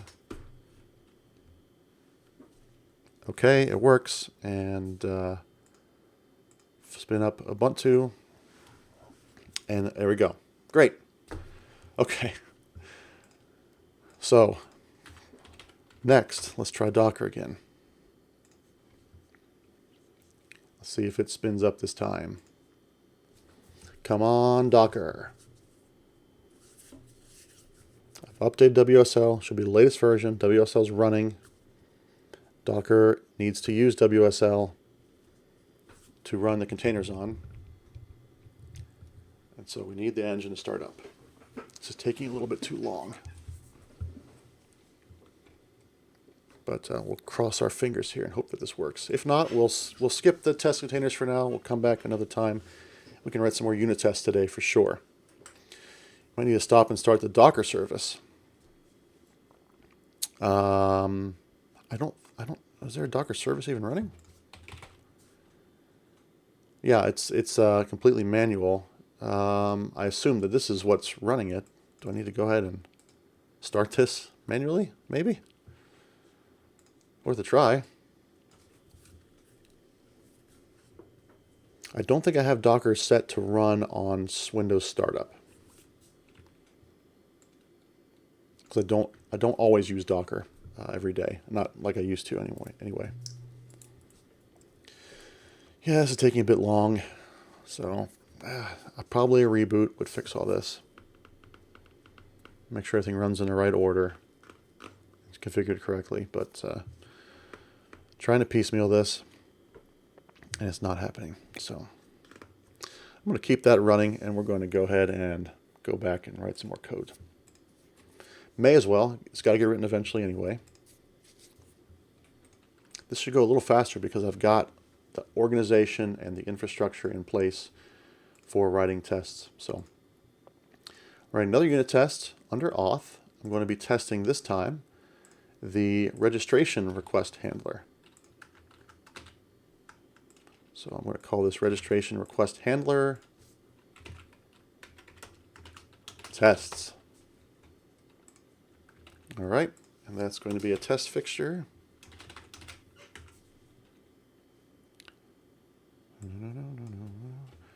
All right, and I can copy a little bit of this, I think, because I do want this to use the Couchbase mocks again with Couchbase mocks.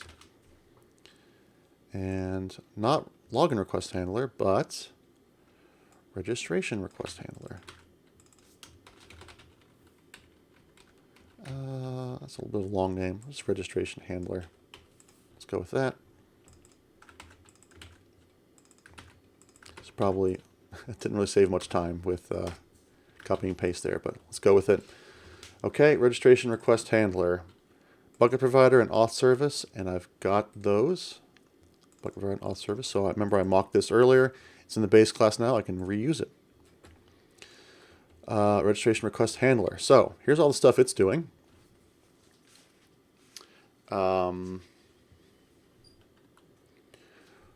So really what I need to test here is, it doesn't matter to me if you're registering what the username and password is. Now we may want to change that logic later on. We may want a stronger password, but as long as it's specified, so we want to test for that. If you didn't send me a password, I can't give you any sort of login. And if that user already exists, this is going to cause a problem, so I want to test for that too. So let's just first start the happy path. All right, so we'll do a test. Public async. Does this need to be async? Yes. And what's the name it used over here? It used handle handle. So I want valid registration and returns. Return. What does this return? This returns a valid registration result, I guess. Returns registration result. Okay. So the 3 steps of any unit test: arrange, act, and assert. I like to label them just to keep myself organized. Arranging, probably similar to these unit tests, where I have to set up a, there's not going to be a user in the database. For this test, that's not going to happen. Login information submitted to the API, yes. So set up login, or not login, registration info submitted through the API. So in that case, this is a registration request object.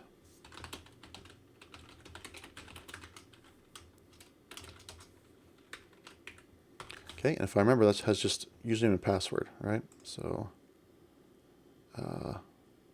was it F12 in Writer? F12. Oh, registration submit model, which is model. Yep. Registration submit model, username, email, password. What's the problem here? Oh.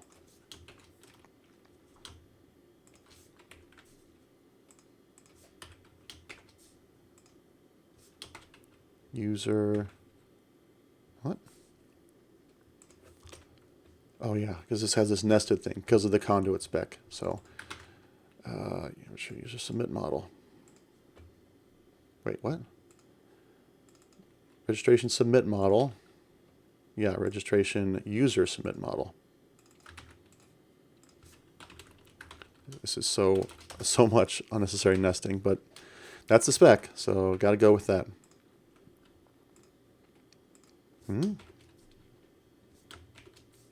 Oh, I feel like I'm not lined up here on my braces. Is that right? Yeah, I guess so. It looks a little off, though. Okay. Anyway, username doesn't matter. Password doesn't matter. And email doesn't matter at, let's just go boring. Example dot, was it example.org or .com? Or .net? I can't remember. Fine, example.net.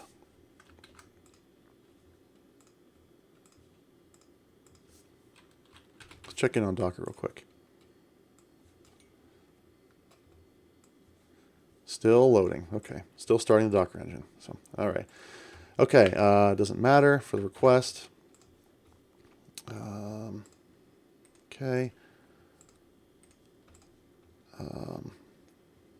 So the request goes in. Yep. So the act would be result equals handler dot handle request cancellation token dot none. That's fine. Probably need to do some setup of mocks though, right? Like I was doing over here. So let's just copy these over and see what I need to keep. Set up database and auth service mocks. So what do I need? What mocks do I need? I need generate salt. So I need auth service. Here, let's just comment these out for now. I need auth service to give me a salt. So we'll set up a dot generate salt returns salt. I don't really care what it returns. Hash password needs to be set up as well. Hash password, and I don't really care. It dot is any string. It dot is any string returns hash password. Fine. Okay, insert async needs to be set up. So that's on the collection. So collection mock dot setup. C dot insert async and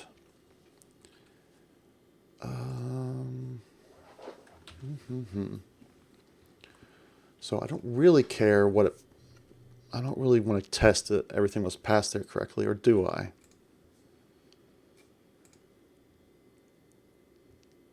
Okay, well, anyway, we can just go ahead and say the key is going to be email, is that, and it is any user. Yep, that's fine. And options null, and then returns. I don't really care about the returns. I think, do I need to specify that? I don't need to, because the return is actually discarded.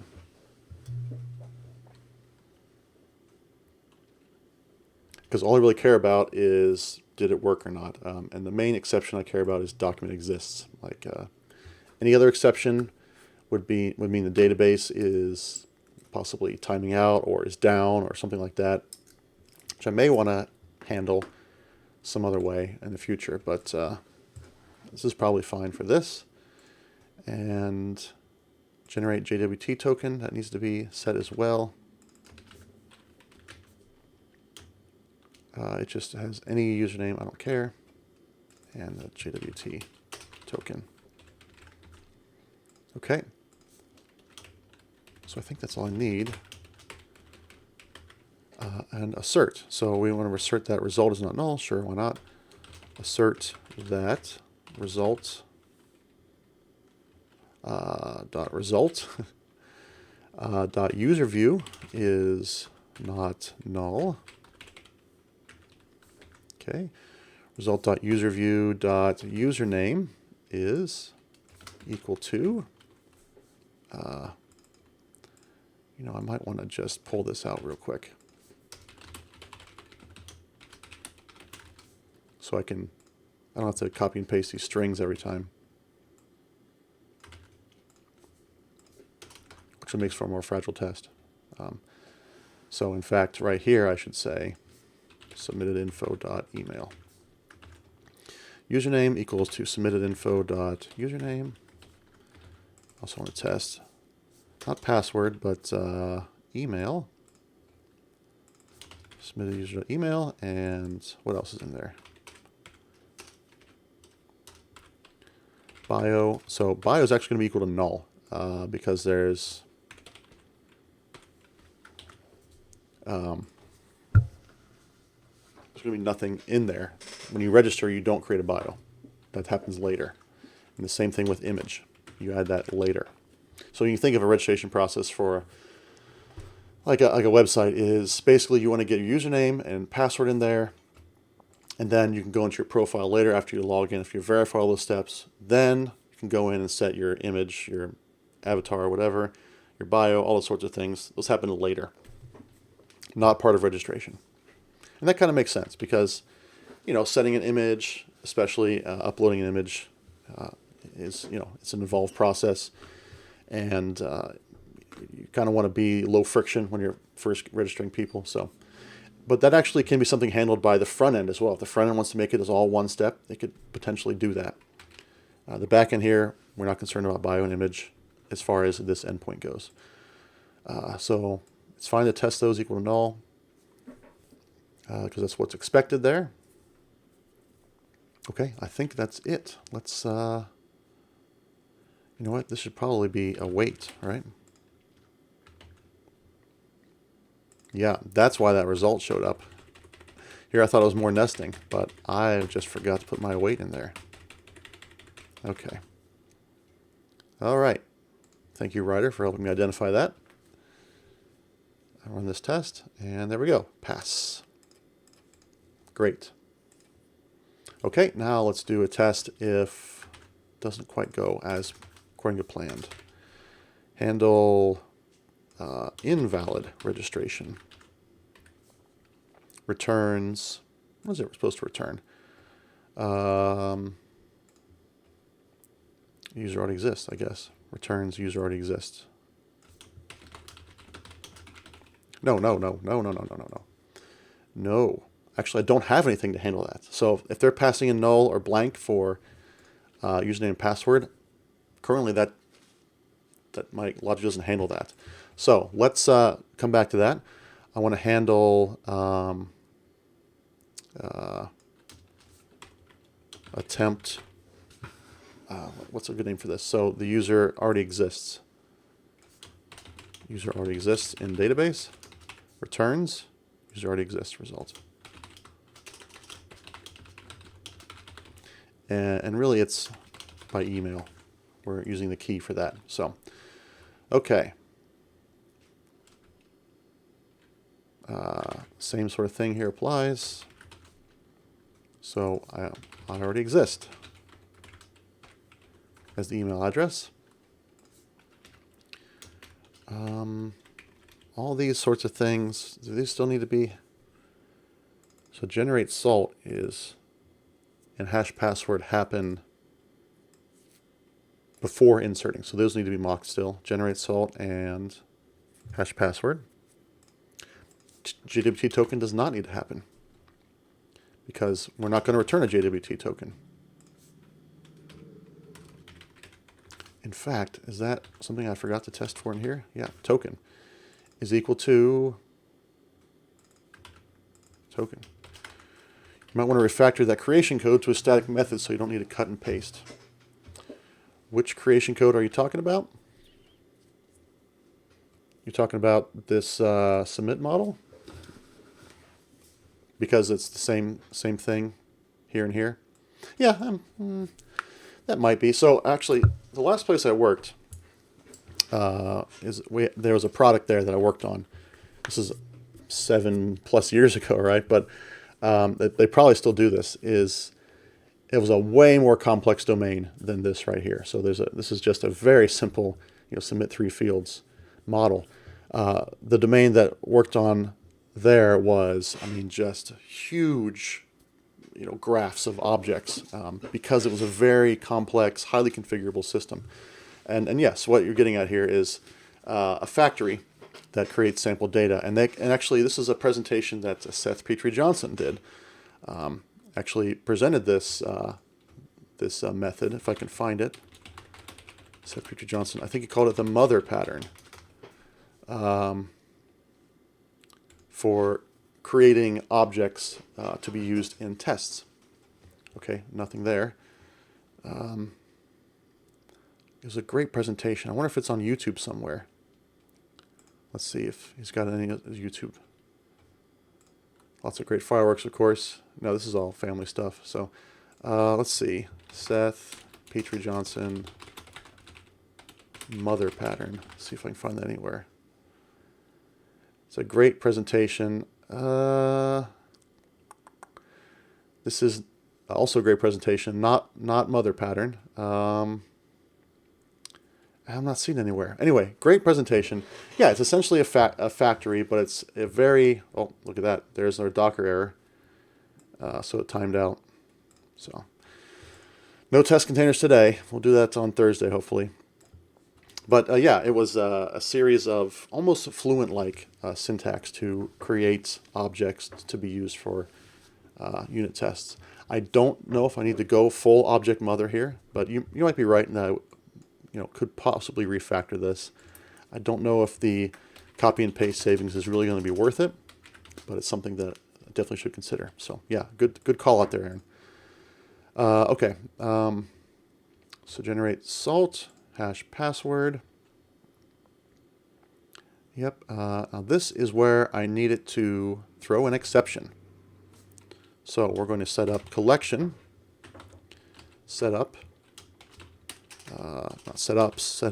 collection, c.insert async, and it's going to be the submitted info.email, and I don't really care what it gives as a user, please, okay, and this is going to be throws, document, what is it, document exists exception.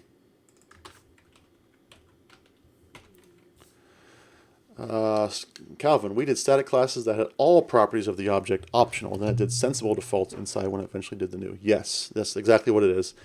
So it was very, if you wanted to create a object, an arranged object for your testing, it would create the whole graph, put in sensible defaults, and then where you wanted to make changes to those defaults, you could do with just a couple lines of code. So essentially, the object graph for some of those objects, Calvin, I mean, they had what, potentially dozens of properties, and then some of those objects had their own graphs and etc. Yeah, very much like this. So it was kind of Fluentish, right? So you could say, Bob creator.create, and I don't have to specify a username. It'll create one for me. But if I want to test specifically something, I could specify that username Bob, and then I could look for that Bob in my assertions. Yes, they were very deep, very deep. But this saved a lot of time in writing those tests, because otherwise, yes, it wouldn't just be 3 properties in a submit model object. It would be, this object has a sub-object, and that has a sub-object, and that has a sub-object. And all the structure made sense. It was all necessary, but this made it a whole lot easier. Don't tell Seth you still do it that way. I have done it that way as well. Since I left heuristics, I've used that in at least 1 or 2 projects, that same approach, because it makes so much sense. I might have even used it in that project handed off to you, Calvin, some time ago. I think I might have used it there, or at least partially used it there, because that had a little more complex graphs to it. Okay, anyway, document exists exceptions, and we need to have the reference for that. Yep, so that is a Couchbase exception.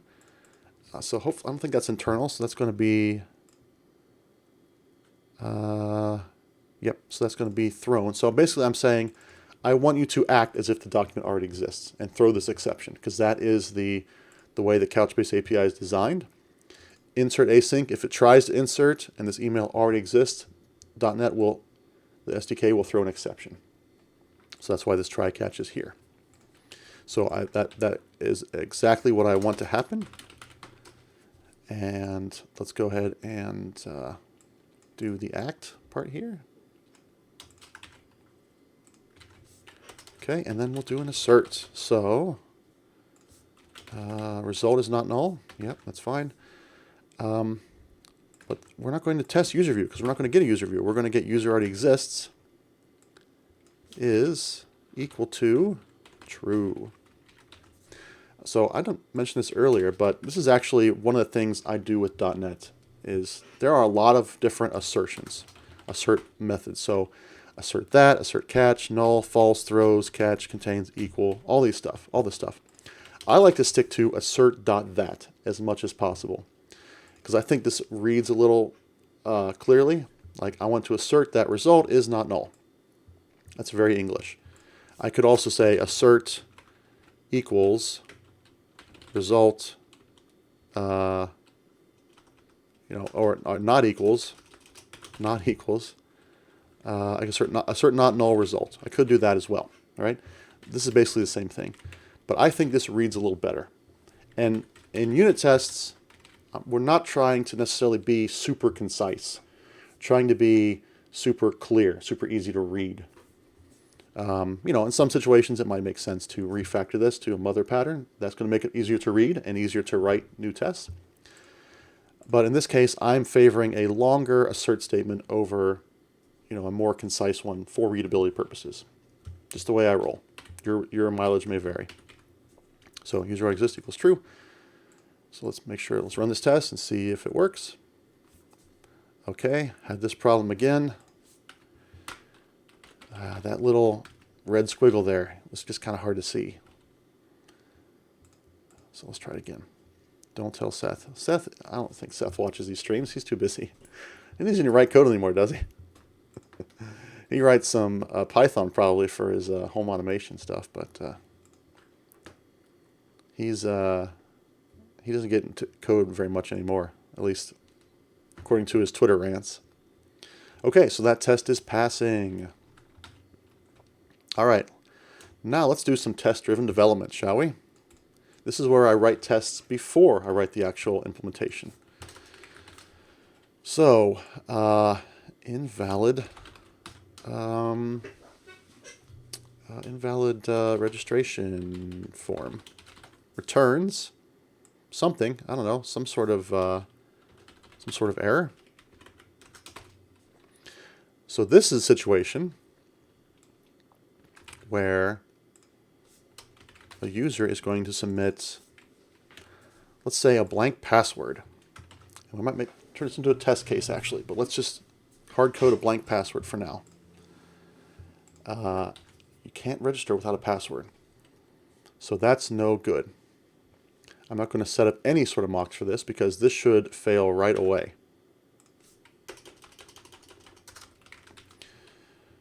Okay, and we're going to assert what? Again, we can assert that result is not null. But now what do? I don't have anything. Assert that result dot. None of these fit. User view, no, I shouldn't have that.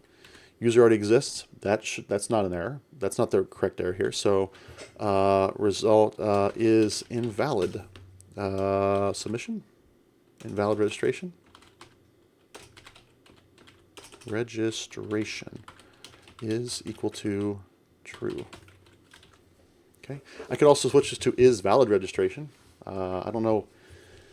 What are the rough guidelines for, should I use positive or negative, right? Again, just kind of how it reads to me, right? So this doesn't exist yet. That's why it's red. So I'll do Alt-Enter here and create that. I don't want a method, though. That will help you understand which part is invalid.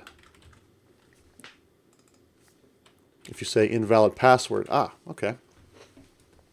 Yes, that might be a better approach, actually. Then I can present a better message to the user. So, is invalid password. This might make it a little harder for the right test cases, but we'll get there. Why do I keep adding methods? Okay.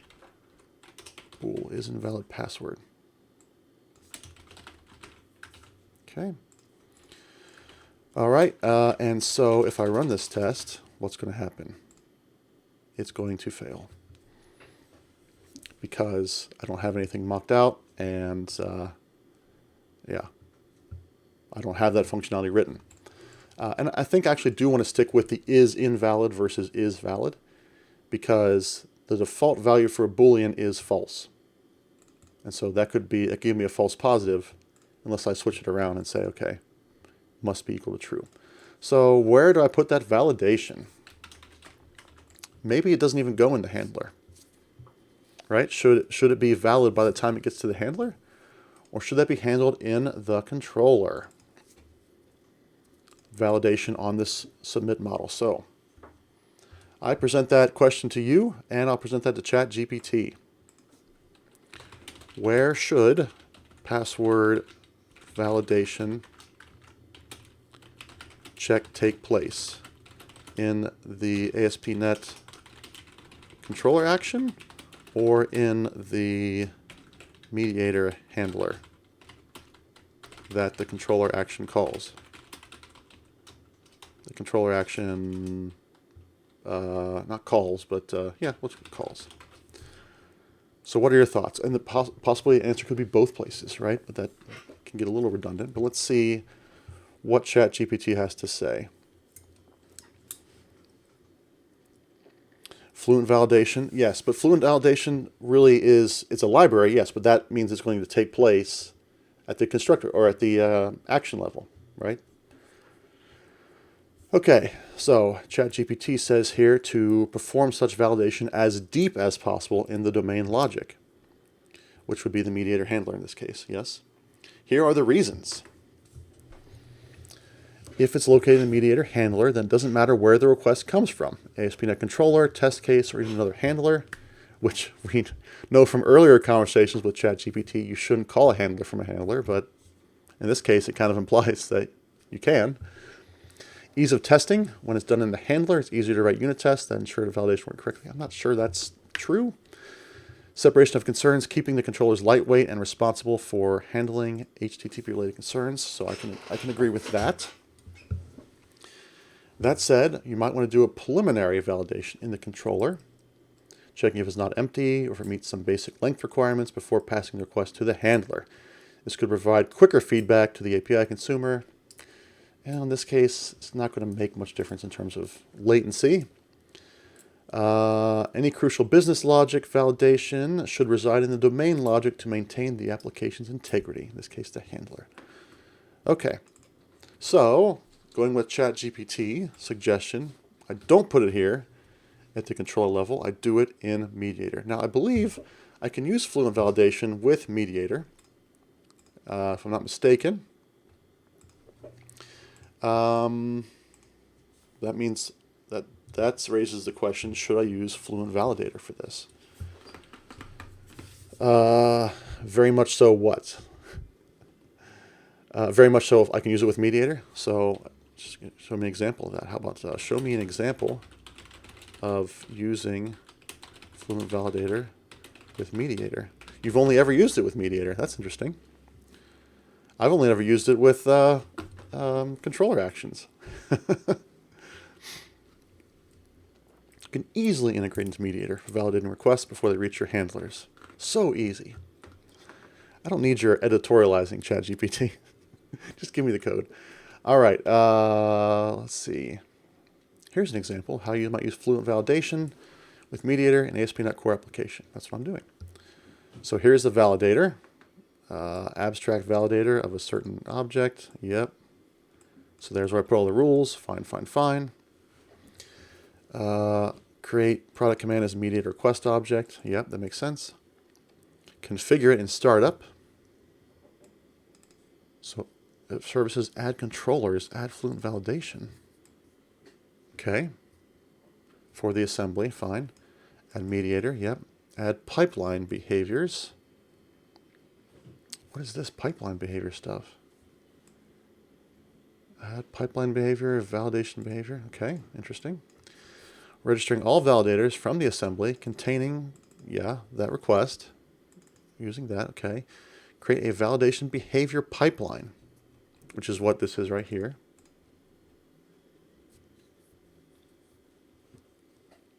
So handle.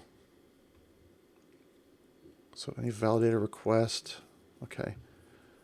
Any request comes in.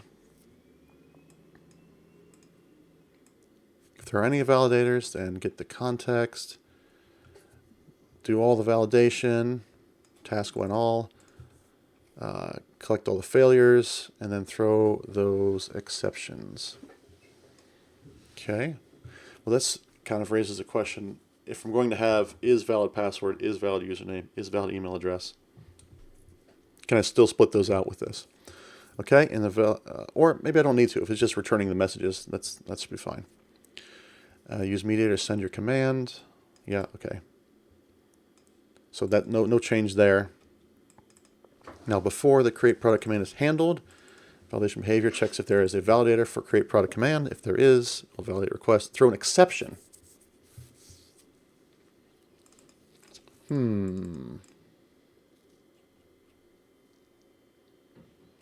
Throw an exception. I don't know if I want to throw an exception.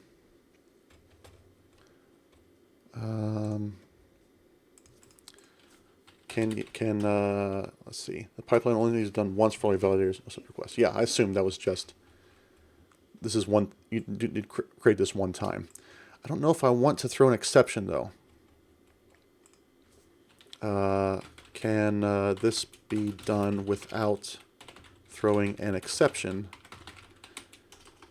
when there are validation errors? You might say, well, why not use an exception there, Matt? What's wrong with an exception? Well, I think we're kind of bordering on using exception for controlling program flow, right? Controlling logic. And that's not really what exceptions are meant for. They're really meant for, as the name implies, exceptional circumstances where something out of the ordinary happens.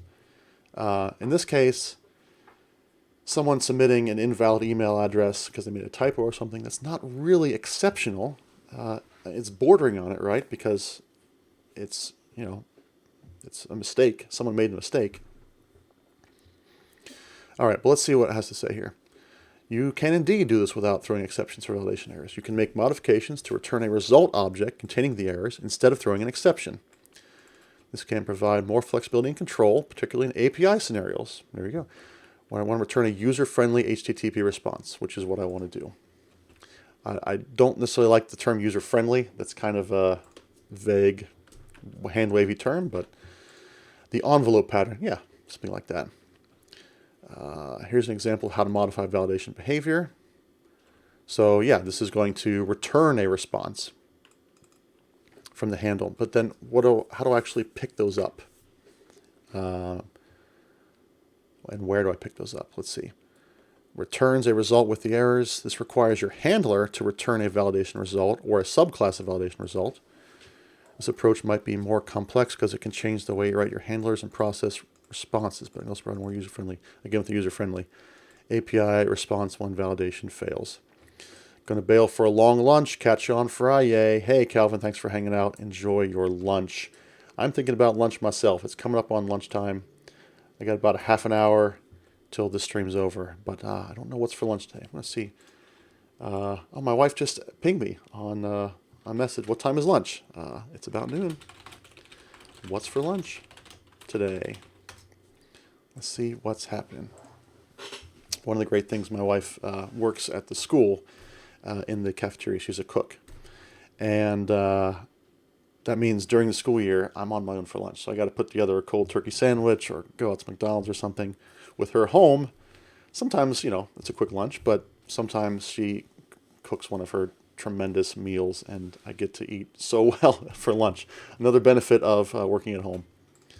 But for me, it's only in the summer, when school's out. So, anywho, I'm going to try something like this. I'm not quite sure about this whole validation result thing, but let's go with it. All right. So I guess I've kind of skipped over the original question. Should I use Fluent Validator? And I think yes. I'm going to use Fluent Validator. And I'll put those in here with the handlers. So I'm keeping those classes all together there. But first of all, let's add Fluent Validator to this project. So Fluent Validation is what it's called. This has been downloaded 280 million times. So yeah, very popular framework for validation in .NET 11.5.2. Let's go for it.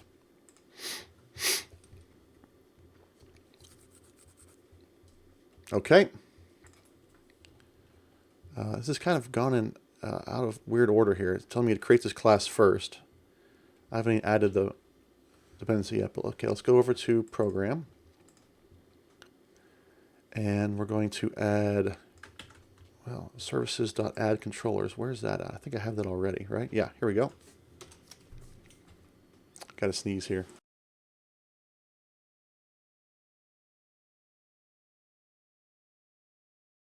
Ooh, all right, here's what's for lunch. Here's the update on lunch. It is chicken wraps. Now, if you're not familiar with chicken wraps, what that consists of around here is a tortilla, smallish tortilla, with some chicken in it.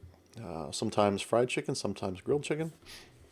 And then usually some ranch dressing and cheese, lettuce, kind of like a taco. But it's not like using any taco seasoning or anything. It's just kind of a chicken sandwich, but using a wrap instead. Very tasty, one of my favorites around here. Okay, add controllers, and I want to add Fluent Validators. Fluent Validation. I wonder if this is an hallucination. Time to go to the docs. FluentValidation.net. Okay. Yep. Okay. Configuring. What about dependency injection? Here it is, dependency injection. Okay.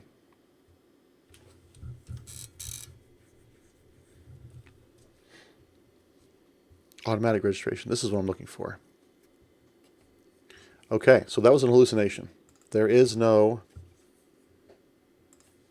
add fluent validation extension method, as far as I can tell. Oh, wait. Hang on. Maybe there is.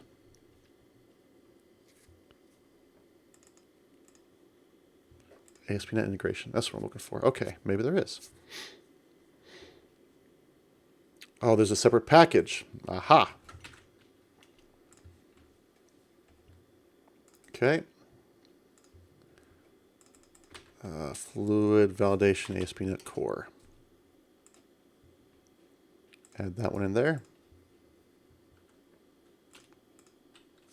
Now is it? No, no, still nothing. Nothing's showing up in. Maybe if I just add it up here. Using fluent validation.ASP.NET Core. Let's see what happens.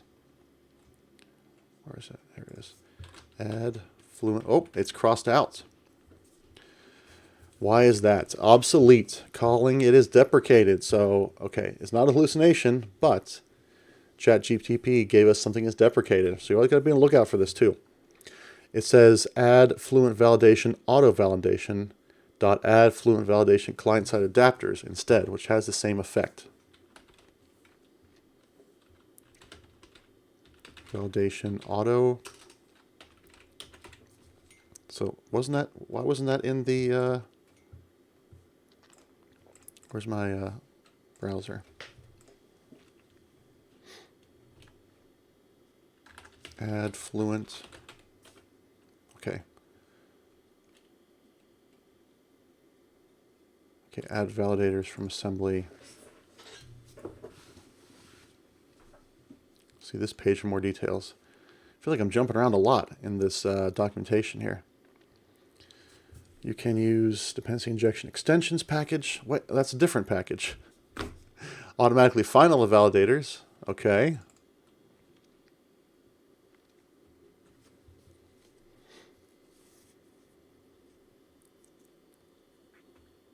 Add fluent validation. Oh, this documentation must be out of date. 2021. Well, that's a bummer.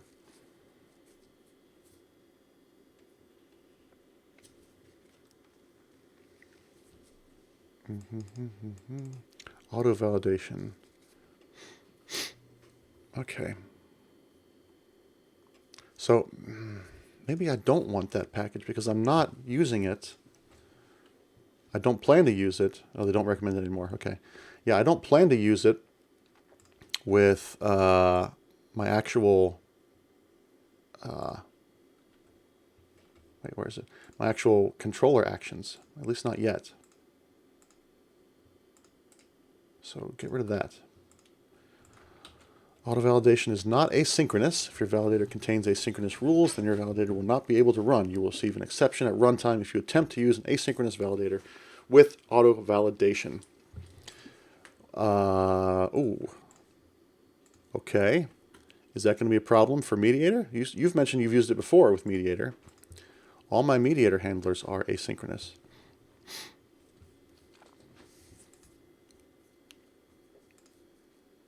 I can't use asynchronous rules within the validator. That I can deal with. But can it be applied to asynchronous method calls? You just manually register your validators. Okay. Okay. I have to manually register every single one of them? So you're saying this registering validators from assembly, I can't do that anymore. Is that what you're telling me?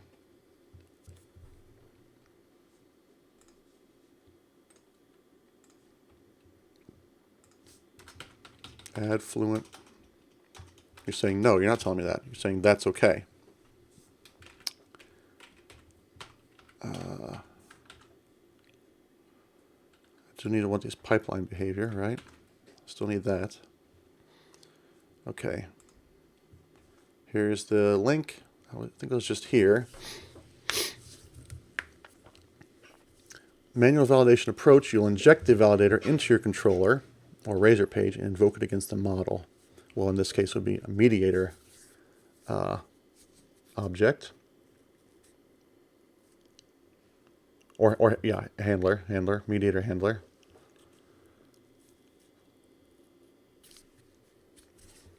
So iValidator of, in this case, iValidator of person. And then validator.validate async person.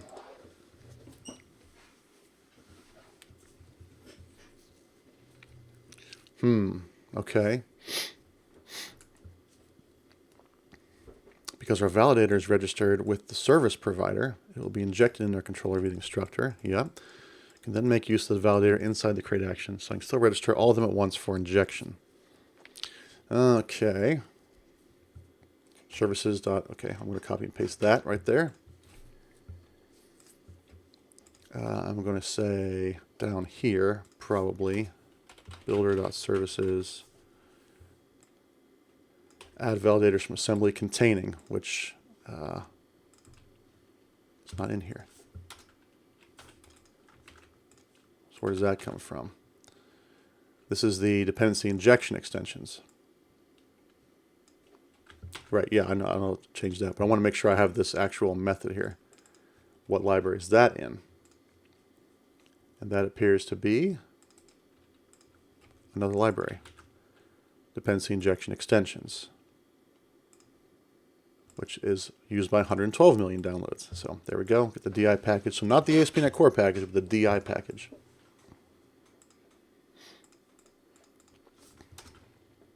Okay, so there's that. And I don't have any validator yet, but I'm going to call this login request validator. So that's going to give me all the validators. Even though I'm specifying just the one, it's going to search the whole assembly for them. So I'll go ahead and create that one here.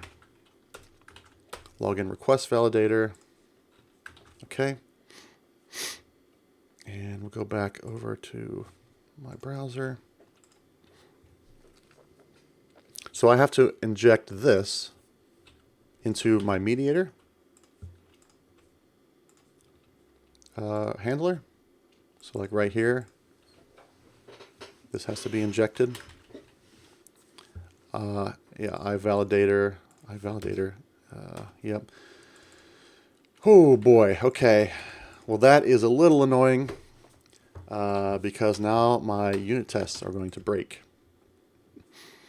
But that's okay. We're still early, right? So this right here is, there's nothing there. So I'm going to put a null there for now. Just so those tests fail. So I know to fix them. All right, so there's validator. And then inside here, I can say the pattern is, if I go back to the docs, validation results, and then if result is invalid, and do all kinds of stuff there. So there's results. What doesn't like about this? Oh. Cancellation support. That's fine. Okay. Validation. This feels kind of annoying to me because validation is something of a cross-cutting concern. And I wish I didn't have to do this, put this in every bit of code, but I think I probably have to. Unless I can, even if I didn't use Fluent Validator, I have to end up writing that validation code here myself. So you can make a base class that does this for you. Oh, base class. It would. I would still have to instantiate. I would still have to pass in this validator in a base class, though, right?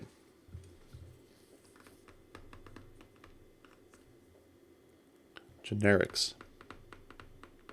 Yeah, right. But I still have to pass in something. I would have to change my unit test. I still have to put some code in here in the handled check every time.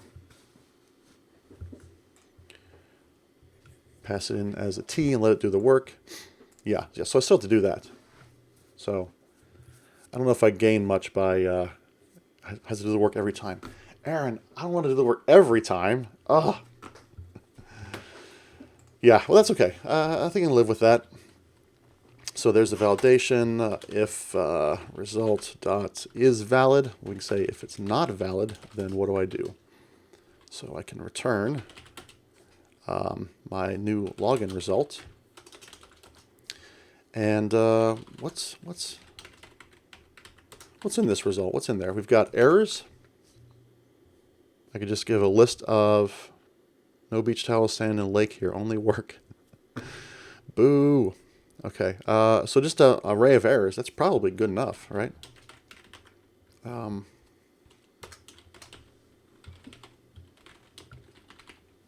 Validation errors equals result dot errors, right? And so I can get rid of the, where's my login result? No, that's fine.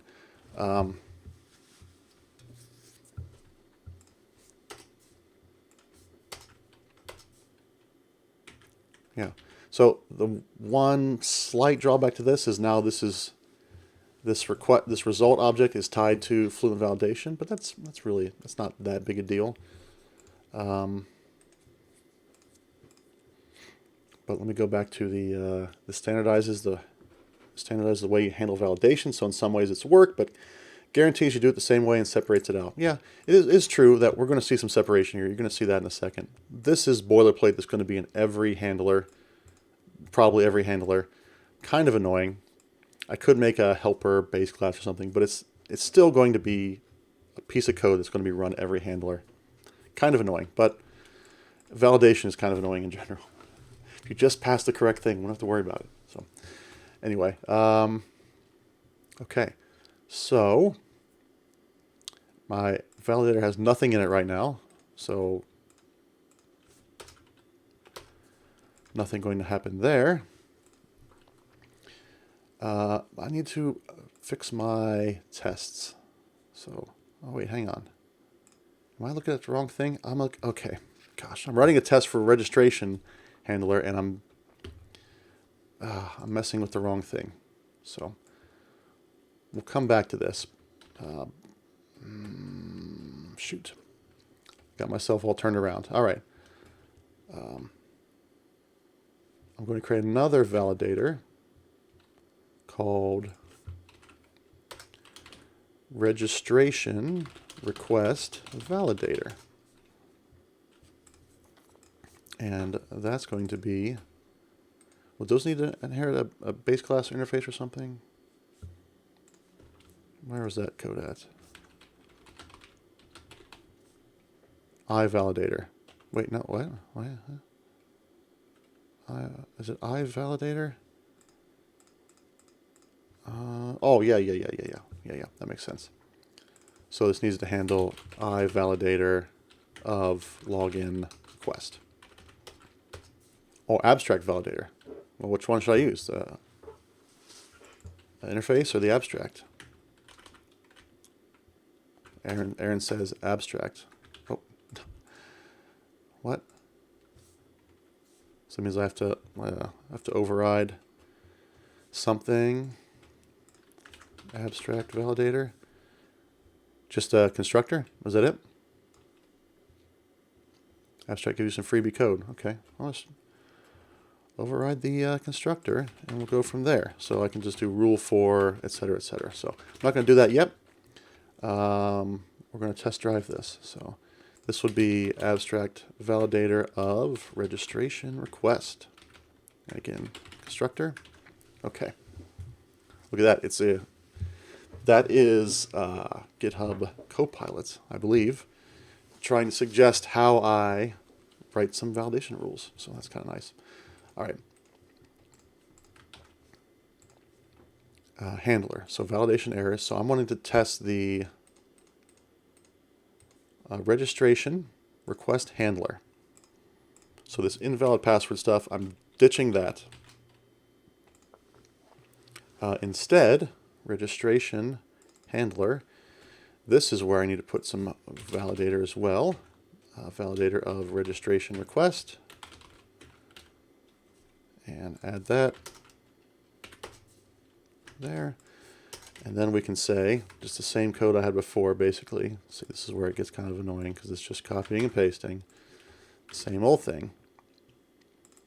New registration result, validation errors. There we go. And so validation errors, we expect them to be there, so is not null. Validation errors, and in this case, password is missing. So I want there to be a count of one error. Okay, and the first one, dot error message, let's say, is equal to password must not be empty. You could say password is required, but say password must not be empty. Okay. This test will still fail because I haven't actually implemented the validation logic yet. But what else we got? Okay, that's just some leftover stuff when I was messing around.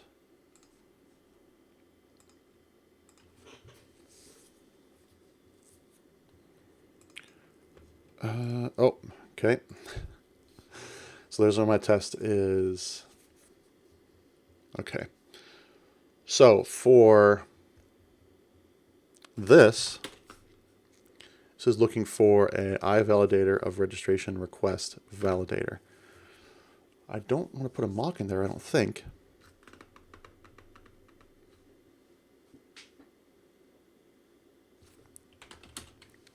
Just pass in the object as a new.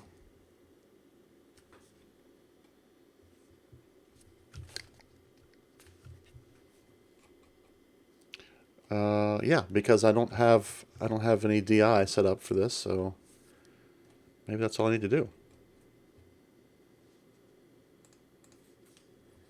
You want real stuff to run? Yeah, I want the real validator to run, for sure. Okay.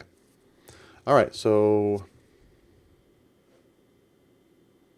expected not null, but was null. Because no validations ran. So I don't have any validations yet. All right.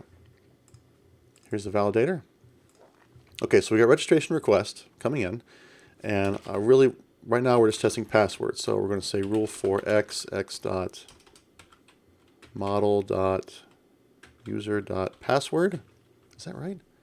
Man, that's so much nesting. Yeah, that's that crazy conduit stuff. What is it? Password dot required, or what is it? Is required. I don't know. I don't remember all these rules. It's been a while since I've done fluent validation. Not null, I guess, is one.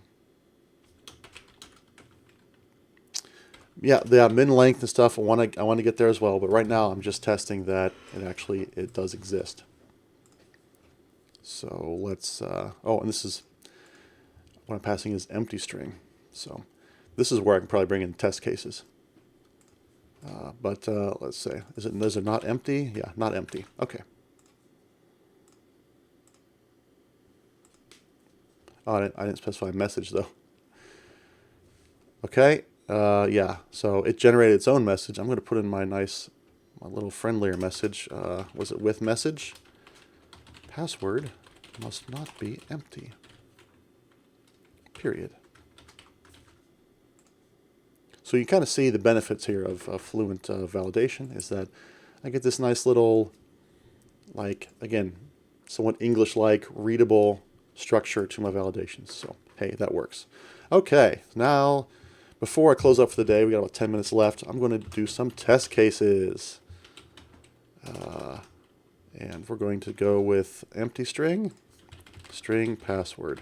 So test case is a way of basically creating a bunch of tests that all have the same code, but maybe have one, two, or three variables that are different each time. So in this case, I'm giving creating a parameter of password, and so my first test case is saying, okay, for my very first test, pass in empty string for password and use that.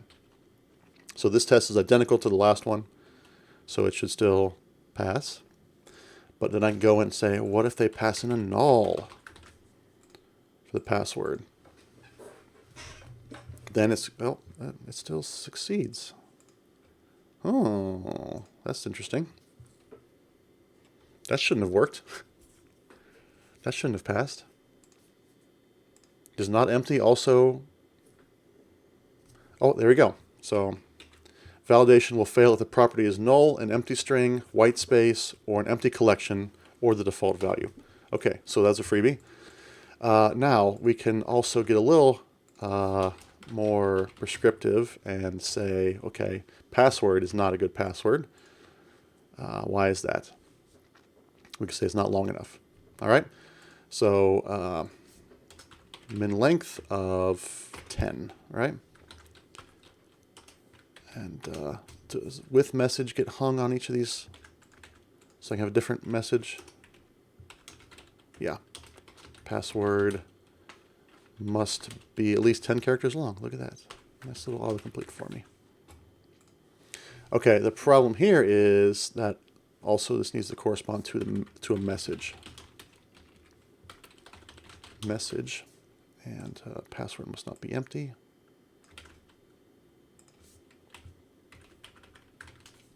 So I have to add another one, string message. And I could, well, I can't tag those. Okay. Oh, okay. That must be something that Writer's doing for me. All right, and this must switch to message. And this might make more sense if this was error message.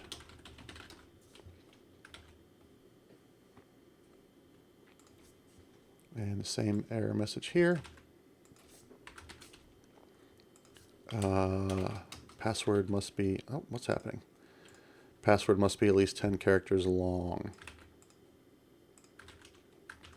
Okay, so now I'm adding more validation rules as we go.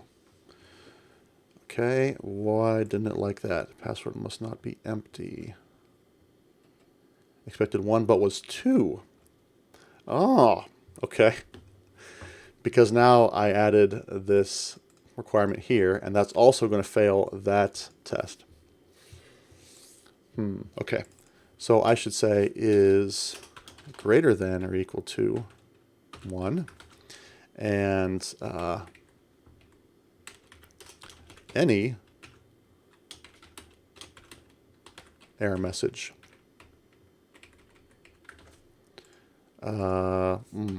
equals error message, and set that to is true. So this is a little more awkward, this test here. Assert that any of the validation errors have error message equal to true. That must be true. So a little awkward. I wonder if there's an assert any. There's not an assert any. Or assert where, something like that.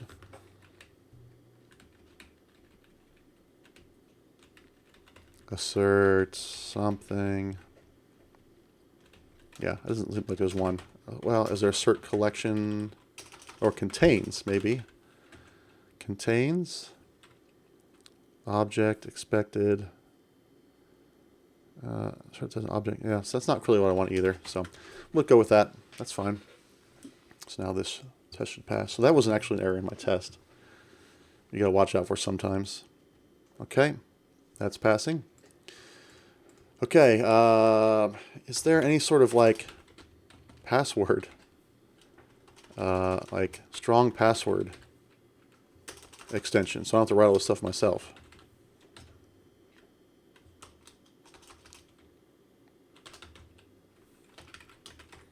That might be good to know. Let's ask ChatGPT. Is there a Fluent Validator extension to check for a strong password? That might be an add-on library or something.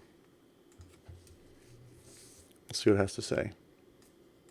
There isn't a built-in Fluent validation rule for strong password validation. It's highly customizable, so here's an example for you can use. And as far as I know, there is no, in the conduit spec, there is nothing about having a strong password. It can easily be like right here, this example, Jake. Terrible password because it's got your name in it and it's just 8 characters, no numbers, no letters, nothing, or no symbols, nothing. That seems to be acceptable. However, in the real world, not acceptable. We're trying to go real, so Let's see what is generated here. So in this case, it's, oh, what's this cascade mode? Oh, that's interesting. That might be, because potentially it could return all these error messages, right? Is that what cascade mode is? Explain cascade mode to me. Looks like Aaron's pasted a bunch of regex as a possible validation for password, but now we have to use regex. I don't want to do that. Aaron, you're making my life more difficult. Use regex, now I have two problems.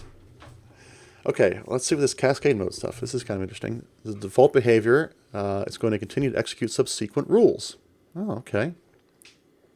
You stole that from one of your projects. I will not write regex if I don't have to. Right? If there's extensions that, for one, regex is harder to read than a method name. So your first one is must have at least one uppercase letter, right? I guess you got with message in there. It makes it a little easier to read, but that's a kind of akin to a code comment. Like, what if that expression changes? The message is a lie. Cascade mode stop.